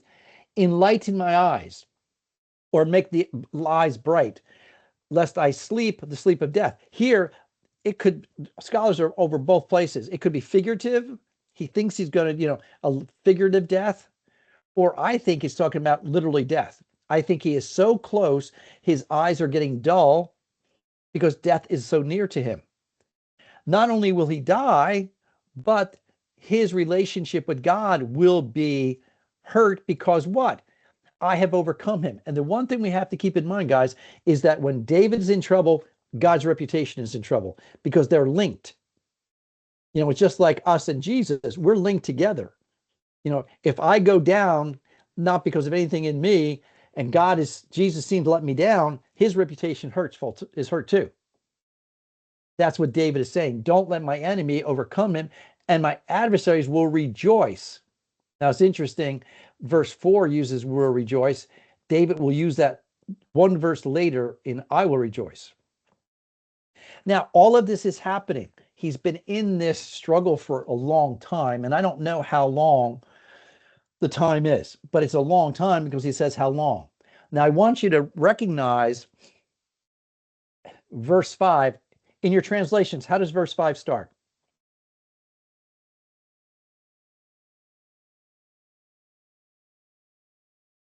How does verse 5 start in your translation? But I have trusted in your steadfast love.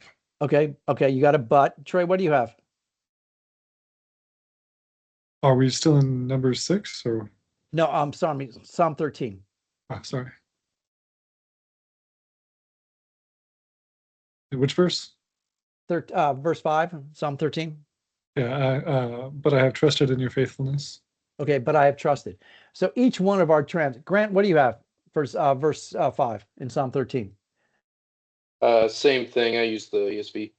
Okay, so but. See, that's a critical word. So there's a change. You have to understand David is still in this situation. However, he starts off the next verse 5 is but I have trusted. Now, we can all feel the emotional change here, right? You know, he's lamenting, he's complaining, he's praying.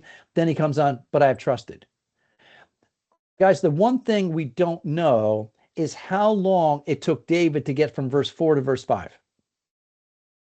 It seemed like it's instantaneous, but it's not in practice. Now, the psalm is written as one. We get that. But what we have to understand, if we're helping people walk through a lament, I don't know how long it will take them to get from verse 4 to verse 5. What is that white space? All right. But he does get there eventually. And I know how he gets there because that's going to come in verse 6. But we don't know that yet. So we just make the observation, hey, verse 4, wow. Okay. Now, I want you to notice something too in verse 5, and we can't see it. You can see it in Hebrew easier. It starts off, but I, va'ani, in your loving kindness. So it's a little bit out of order. It says, but I, in your loving kindness, I have trusted. That's the way it should read in our translations, because that I is used as emphasis. It's, but I, even I, or but I, in your loving kindness, I have trusted. And that's a done deal. This is, you know, some of you guys have had Hebrew. This is a perfect. You know, this perfect is a one-time action that, hey, I'm going through all of this, which is ongoing, but I have trusted. Even in the midst of my trials, I'm going to trust. In your hesed, this loving kindness is the word hesed. This is not just loving kindness. It's not mercy. It's not love. This is a covenantal loyalty because of David's connection to God and God's connection to David in covenant. So it's more than just loving kindness. It's because of a promise made from God to David because they're in covenant as God's people. So he'll say, but I've trusted. And what will that look like? I will rejoice in your salvation. Now, don't take salvation here in the New Testament sense. It's not soteriological. Here in Psalm 13, it means deliverance. Hey, I shall rejoice in your salvation. Hey, I'm looking forward to, this is a future, I shall rejoice when you deliver me. And not only will I rejoice, I will sing. And this is, I think, ongoing now to Yahweh. And why is he going to sing? That's the end of verse 6. Because he has dealt bountifully with me. This is not that he's delivered them. In verse 6, I believe that by the ministry of the Spirit, I will sing to the Lord. The Spirit brought him back to says, you know what? Because God has dealt bountifully with me in the past, and he's going to deal bountifully with me again. Okay? Because he has dealt bountifully. It's a one-time action, I believe, in the past. Okay, so this deliverance, your deliverance, I will sing. Okay. And this is actually a cohortative, which is a command or a promise that I will sing. So really, in a nutshell, that is a lament psalm. Okay, it moves from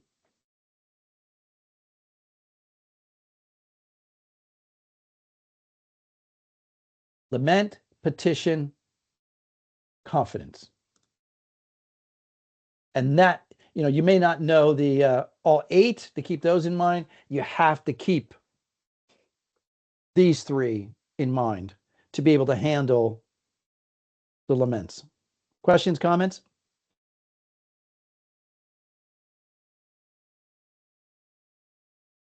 All right. So the question we have to ask now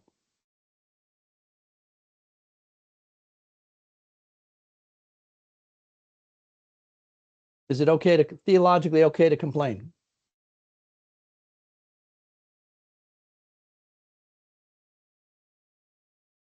I would say yes. All right. So Richard says yes. He votes yes. I would say yes and no. I think it depends on the heart of the complaint. What about David's complaint? You know his heart in Psalm 13? Yeah, I think the difference with like his complaint is that it's still rooted in faith. But I think that's different from the complaints of the grumbling Israelites as they went through the wilderness. All right. So what's the difference between David and the Israelites in the wilderness? Their complaint. The difference, I think, is that David, even when he complains about God's seeming lack of action or something, he still has that trust or confidence in his character, whereas the Israelites in the wilderness complaints were accusing God's character and really were expressing the opposite of trust. Okay, good. But let me press back a little bit, Grant. Did they ever address God in their complaints? You're right. They accused God, but they never addressed God, which I think shows the difference that I think is important. You bring up a good point that a ton of people bring up, right? It's a hard attitude. Do you understand what David is saying in verse 1 and 2? Are you saying they complained about God instead of complaining to God? Yes. They complained about Moses. They complained to Moses about God. They didn't complain to God. And that's the difference. Because you can't just say it's a heart attitude, because if you look at David's heart, will you forget me forever? That's accusatory. How long will you hide your face from me? That's accusatory. I mean, God, we know time is the problem, but I got news for you. The one thing that none of us said before, God himself is the problem. Well, think about how your wife would feel if you're complaining to everybody at church or at work, and then you never take it to her. You never say anything to her. You just complain about her all the time to everybody else. Oh, yeah. Yep. And you get other guys to agree with you too, probably. So Trey, what do you think? You can vote in here on here. I think you should complain, more rather than just as okay. I think you need to be able to voice your feelings and what you're going through to God, so that He can lead you however He wills. But it has to be through faith. Yes. But Spurgeon says we may complain of Him, but we may not complain of Him, but we may complain to Him. And I would say Spurgeon hasn't read the Psalms. Okay. He's not read Psalm 13, because this is directly a complaint directed to God and about God. Okay. Ross says it better. Modern believers are hesitant to speak to God in this way, at least in public, because it seems irreverent. But the Hebrews were not. In times of great distress and frustration, they did not hold back their feelings. In their intense suffering and frustration, the lamentations were worded in bold enough ways to evoke some response to God. And that's the key. These laments were bold enough to evoke some response from God. They were supposed to be bold. How long will you forget me? That rhetorical question was meant to motivate God to say, time is up, man. You know, it's like your wife was saying, hey, will you ever take me on a date? What is that saying to us? If you have a wife that says, will you ever take me on a date? What is she really saying? Date. What's that? Time for a date. Yes. Thank you. Why? Because it's the Well, I was right thing thinking, to do. like, what kind of a relationship can you have with somebody if you're afraid to ever say they do anything wrong or ever say that you're unhappy with something, or like if you can't really be truly yourself, it's really not much of a relationship. You're absolutely right. But you see, we don't think about God and our relationship in that honest way. You know, we think it has to be reverent, that somehow God is waiting for me to step out of line. And I don't think we have a good view of God. But the Psalms were written in such a way, worded in such a way to evoke some response from God. Hey, God, I feel like you're letting me down because you're not answering my prayer. What's up, man? That's legitimate. So we may complain of him and we may complain to him. And that is the key. Okay. See, if the complaint is directed to God instead of others about God, and I think, Grant, you bring up a good point. The Israelites, they complained to one another about God. They didn't go to God and say, hey, God, it's not like they prayed. Right. And this brings me to the illustration I want to use. Okay. Take all of these emotions that we're feeling. Okay. Anger, bitterness, being forgotten, being abandoned, right? The laments are this funnel that if all of these emotions are prayed back to God, the laments keeps those emotions and they funnel them to God. So this is okay because the lament keeps the emotions from going in every other direction, because it is funneled. The lament funnels it back to God. This, I think, is a great way of seeing this and seeing the beauty of the lament psalms, because these are exercise of faith.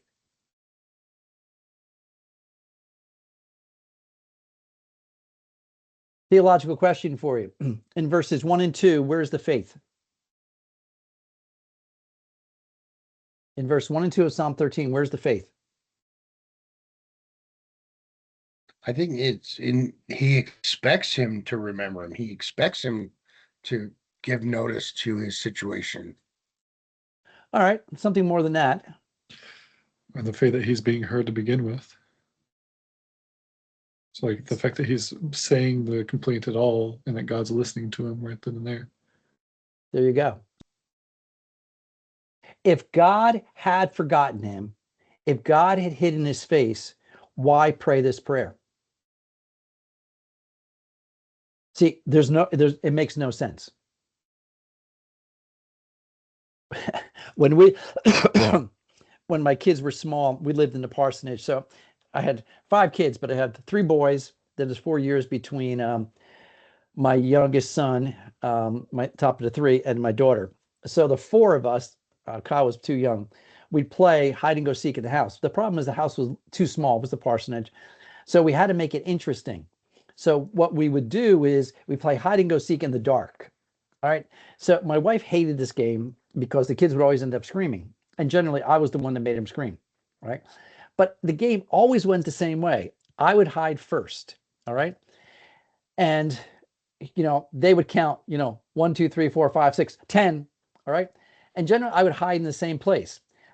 We had 5 kids, so we had a big hamper. I would throw all the clothes out of the hamper and I would hide in the hamper. And I would hear the kids, they would go, after they say 10, come look for me. Every single time we played this game, and it was one they loved, they'd always do the same thing. In the dark, Daddy, Daddy. I'm not going to say anything. Why? I'm waiting till they get close and I can touch them in the dark and they scream bloody murder. Okay, I want to reach out of the hamper and just touch their heads. And they go nuts. It's totally dark. They know I'm hiding. Why are they calling my name? Because they know you'll hear them. See, don't mistake divine absence for divine silence. God's silence is not absent. See, and Trey, you nailed it. He believed God was there. And more than just there, that he was listening. Because this prayer is an act of faith. So for someone to say this is irreverent prayer, not at all. This is a magnificent act of faith. Because he feels like God has done this, but he still knows that God's silence is not God's absence. Because really, this prayer makes no sense if he really believes God's absence. Because you're just shouting in the breeze. See, so this is faith. And I believe if you look through all the laments, you're going to see the same exact thing. There will be some exercise of faith. Jacobson write, the theology of the psalm maintains that God does not mind it when God's people challenge God or question God or just yell at God in anger. God's loving faithfulness includes the invitation that when God's people speak to God, they can take the gloves off, as it were, and really let God have it. God can take such questions and challenges. God will never end God's relationship with a person or people if they offer God's question rather than praise. In fact, God invites such challenges, and he invites these challenges in the laments. However, there's always this movement from the problem to trust. I don't know how long it takes. That's why it doesn't bother me as long as a believer is here praying this way to God. What bothers me is when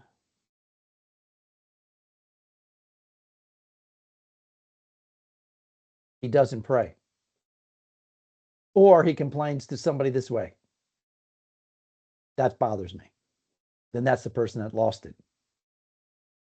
See, I wonder, we've all heard the terms, deconstructionism.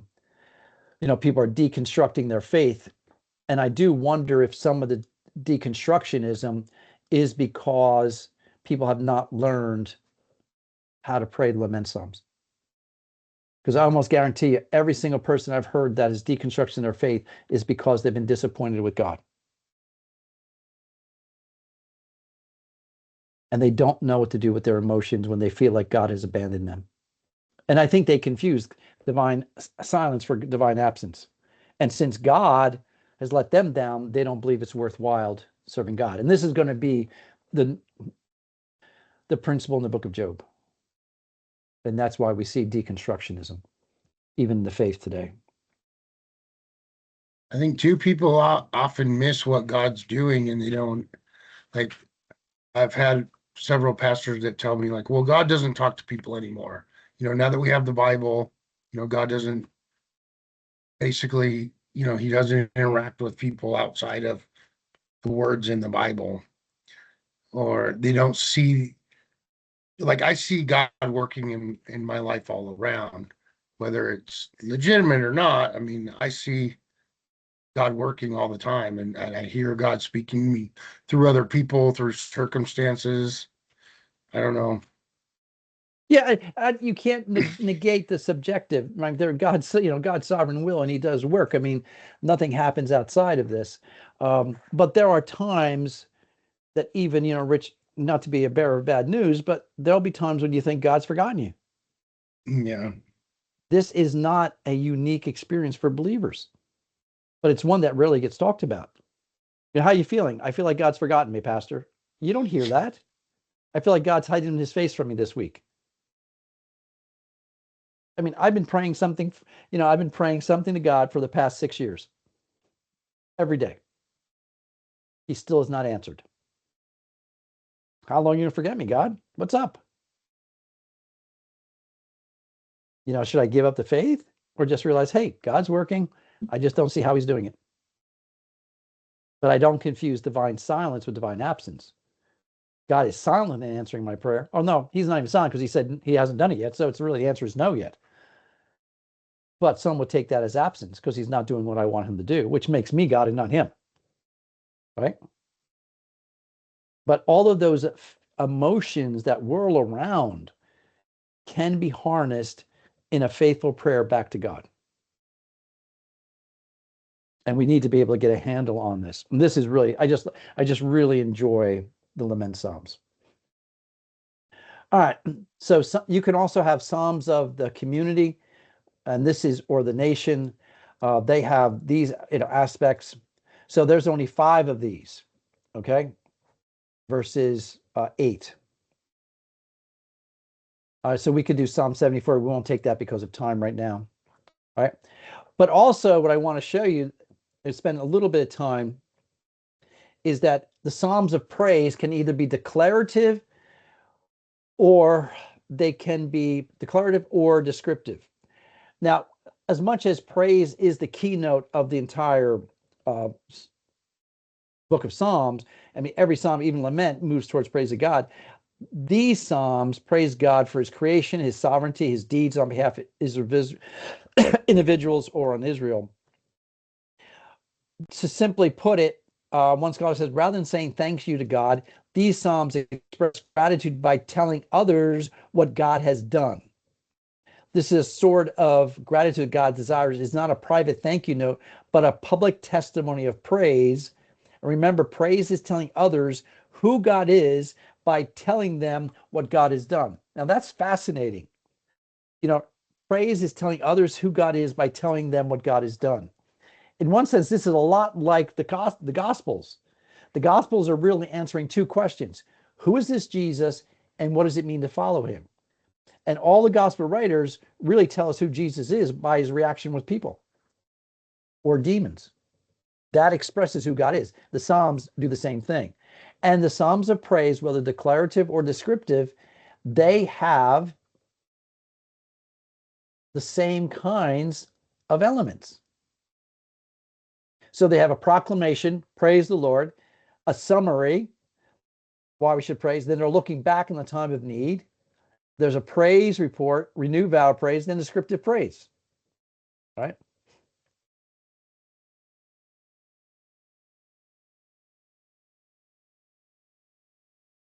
Praise of the community only has 5. 124, I think this is only 14 verses. So let's look at this. Look at Psalm 124.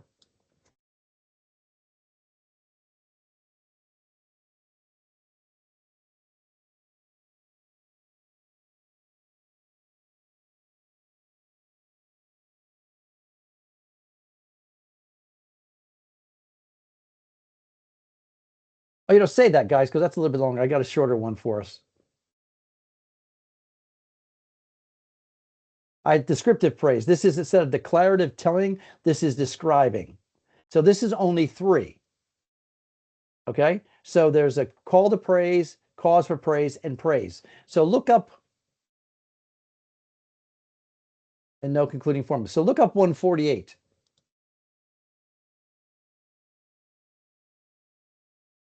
This is a little bit easier to deal with. It's only 14 verses.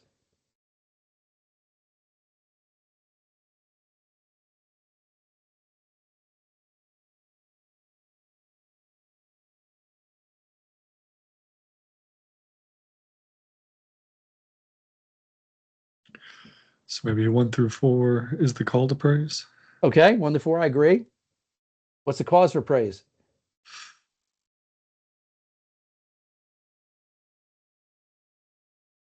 Like 5 and 6. 5 and 6, yep. And where's the rest of the praise?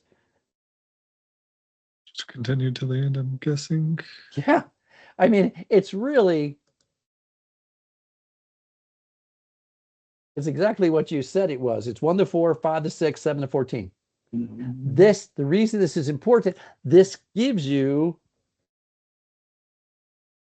your outline. So if you're doing Psalm 148, there's only 3 points. Makes it real easy. You don't have to come up with your own outline because the psalmist already gave it to you. Now, what I find interesting is, let me show you another outline that I think I really like it. I think Psalm 148 verse 1a is a monocolon, because then he gets into second B, praise God from the heavens.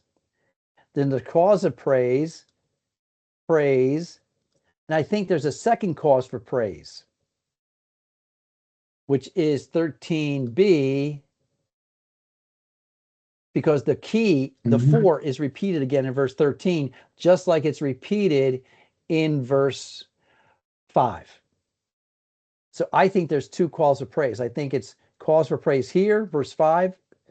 Cause for praise 13b is the 4. And then praise. What I like about this is, look at chiastic. Praise, call to praise, boom.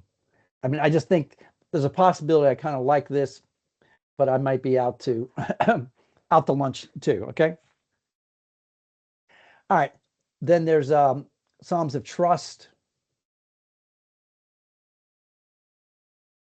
and interior lament. Sometimes you can have a lament even in a psalm of trust, but it'll have this kind of order. Now, I don't, you guys are not going to remember this, but I want you to remember the takeaway from all of this is that these psalms all have individual characteristics that we can build our outlines, and we don't have to come up on our own, because the psalmist is always using it. All right, there's other types of psalms. Some suggest these are wisdom psalms, Psalm 32, 34, 37, and so on. These wisdom psalms are psalms that give out 2 ways. All right, there's a right way and wrong way. There's 2 paths. That would be a wisdom psalm. Some suggest Psalm 1 could be a wisdom psalm, or is a Torah psalm. Psalm 119 and 119 could just be Torah, because that is the main theme. The reason I'm pointing these out is because these do not have descriptive elements the way the other psalms that we just looked at do. Okay, royal. There's sometimes the royal psalms or messianic psalms, Yahvistic psalms, 218. These are other psalms. Penitential psalms. These are other categories of scholars, right? However, notice Psalm 32 and Psalm 32. So you have some overlap, plus some of these penitential may even be just lament psalms. Songs of ascent, Psalms 120 through 134, these songs of ascent were written or sung when they were going up to Israel. So songs of ascent. Some are of David, some are of Asaph, some are unknown. But these were songs that people sang when they were going up to worship.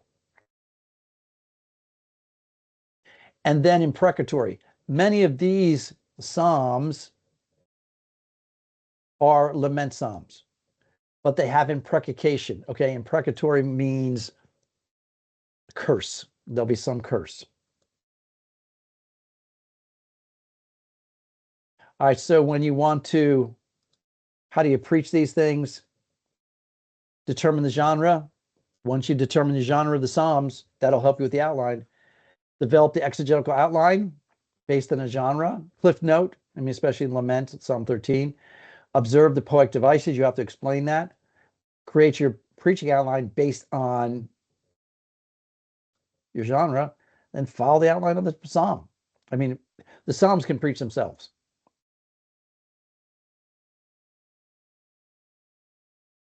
You have to use illustration from life that captures the essence of lament. All right. Your people have to feel it. And that's what I'm saying. Don't be afraid to use personal testimonies. Stay in the psalm unless the psalm in New Testament uses it. All right. You don't need to justify Old Testament psalm with New Testament verses. Okay, I like Grant's, Romans 8:28, grenade. Don't bring Romans 8:28 into Psalm 13. You kill the Psalm. You'll blow it to bits. Because somebody said, why don't you just go start with Romans 13, Romans 8. I don't want to start with Romans 8. Psalm 13 allows us to be frustrated for a while. Okay. You want a good conclusion to any of the lament psalms, and you want people to thank you? Some will hate you. Write a psalm to God in your own words. Now, if I had time, I would have asked you guys to write your own lament psalm. And it is a really helpful exercise.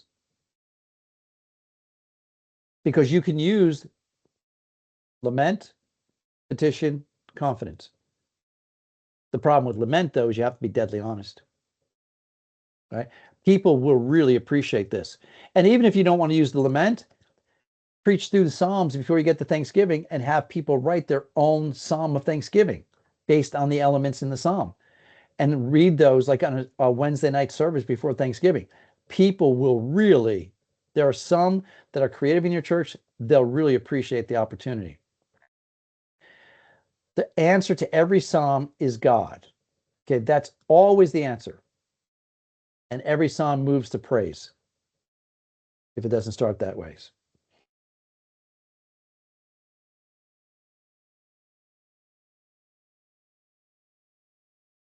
All right, so it's utterly surprising how these ancient words give voice to the array of emotions of the soul of modern man. The Psalms are the anatomy of all the parts of the soul, for not an affection will anyone find in himself whose image is not reflected in the mirror. That's Calvin.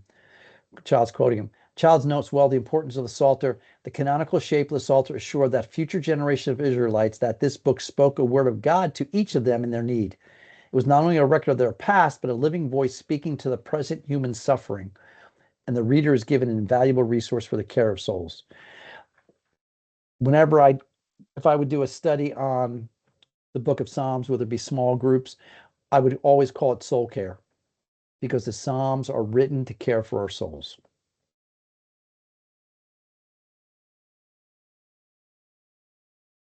All right.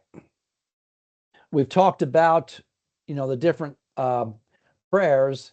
We have to talk about this one real quick. Should a Christian pray imprecatory psalms? Lord, draw your spear and your battle axe to meet those who pursue me. Let destruction come upon them unaware. Let the net which hid themselves. Let death come deceitfully upon them. Let them go alive to Sheol. O God, shatter their teeth in their mouth. Psalm 137. How blessed will be the ones who seizes and dashes your little ones against the rock. So I use this Larson comic. Is it okay to pray that God would hit the smite button? How do you guys vote? My vote is yes when there is unrepentance and causing injustice. So, for example, I think it'd be very appropriate to pray this about the Muslim militants slaughtering Christians in Nigeria. Well, of course, you pray for repentance, but also for those that don't repent, you do pray for justice. Okay. Somebody else? I know there's a lot of times when people, especially like the Israelites, would call on God to smite their enemies or to punish the wicked, but I personally have a hard time praying something like that. Okay, appreciate your honesty.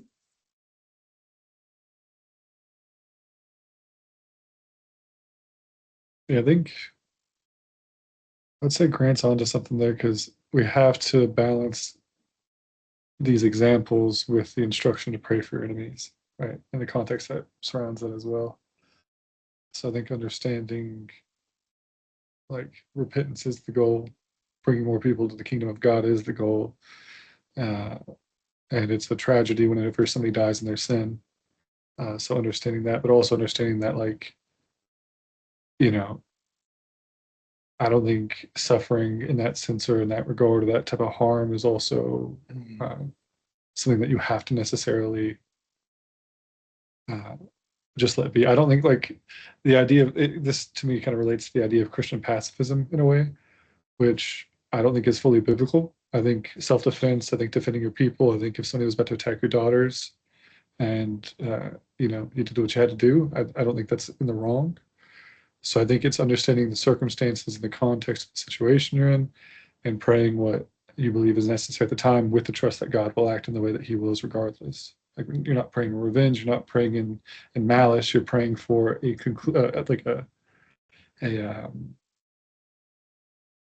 just for the situation to be over in the only way that you can think of.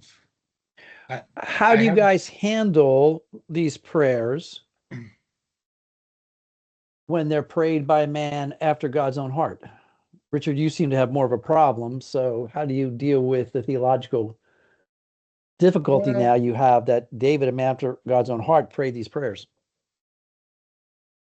I have been known to say that you can't defeat evil with hugs and kisses, because there is a time, I wouldn't say like I'm a total pacifist. There is a time when you have to stand up against evil. But I think for me personally, it's more of like, God, do what you think is appropriate kind of thing. Like, it's not really my place to be like, okay, God, destroy, Taiwan or whatever. I don't know. Okay, but how do you answer the question? But David did. Well, David was also the king of a nation, and he had the good of his whole people, and sometimes their whole nation was in distress or could have been completely wiped out. Yeah, but there's also a time in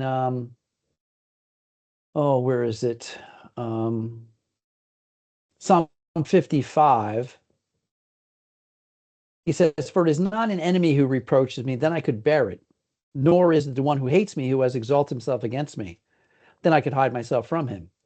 But it is you, a man, my equal, my companion, my familiar friend. We had sweet fellowship together. We walked in the house of God in the throng." Then he says, "Let death come deceitfully upon them. Let them go alive to Sheol, for evil is in their dwelling in their midst." Pretty strong words. Yeah. So how do you harmonize the man after God's own heart and him saying, "Hey, God, this friend that we used to go to church together, I want him to die and quickly"?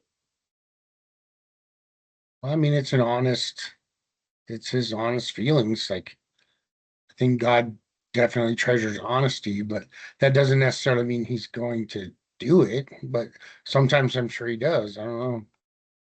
Yeah, there could be. I We mean, have to go ahead.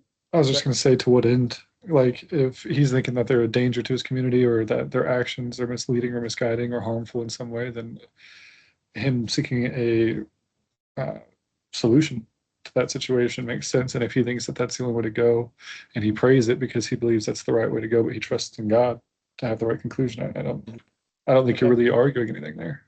All right. What about vengeance is mine, saith the Lord? That's why you bring it to the Lord.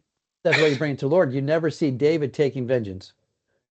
Instead of taking vengeance, David always does what? He leaves in God's hands. Even when it came to Saul, he would not take Saul out, even though he had the opportunity. He left it to God. All right, so I want you to think about this for the week, and we'll leave it like this for now. We'll go through. It's a tough question, but if you're going to deal with the Psalms, you're going to have to come up with it. John Day states there are about 100 verses in Psalms that may be labeled as imprecatory. All right, so 100 verses, that's a lot. not one psalm is an imprecatory psalm, but he takes all the verses out, right? So can we pray these prayers against our enemies and their curses? All right. So Can you remind me what imprecatory means again? it's calling down curses upon your enemies.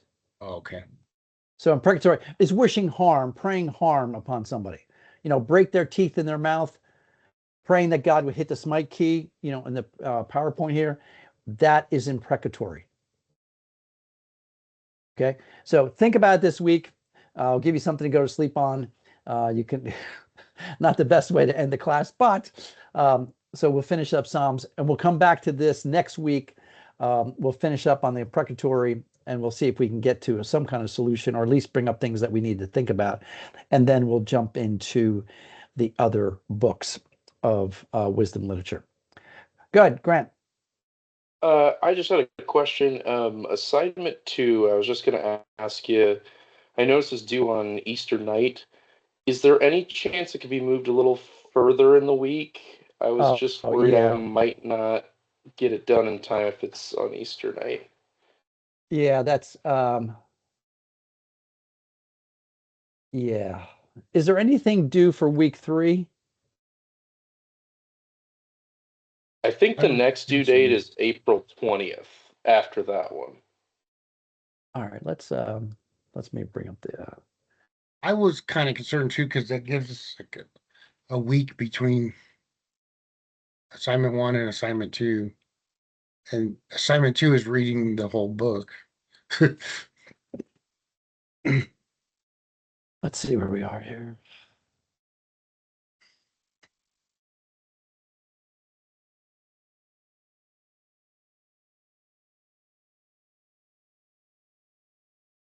I don't have the website open, so somebody tell me, when's assignment 3 due?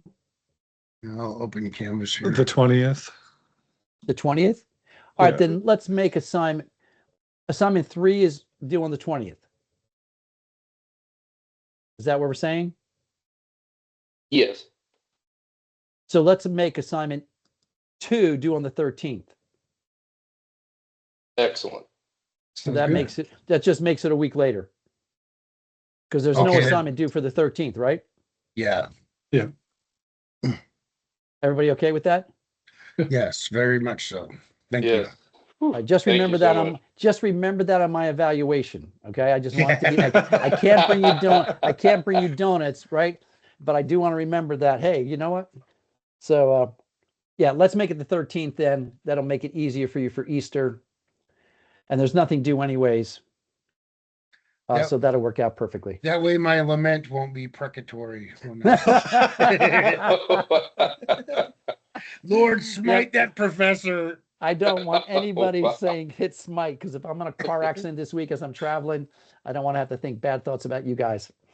So, all right, Lord bless. I hope you guys have a great Easter and look forward to seeing you next Tuesday. All right, thank you. Thank you. You're welcome.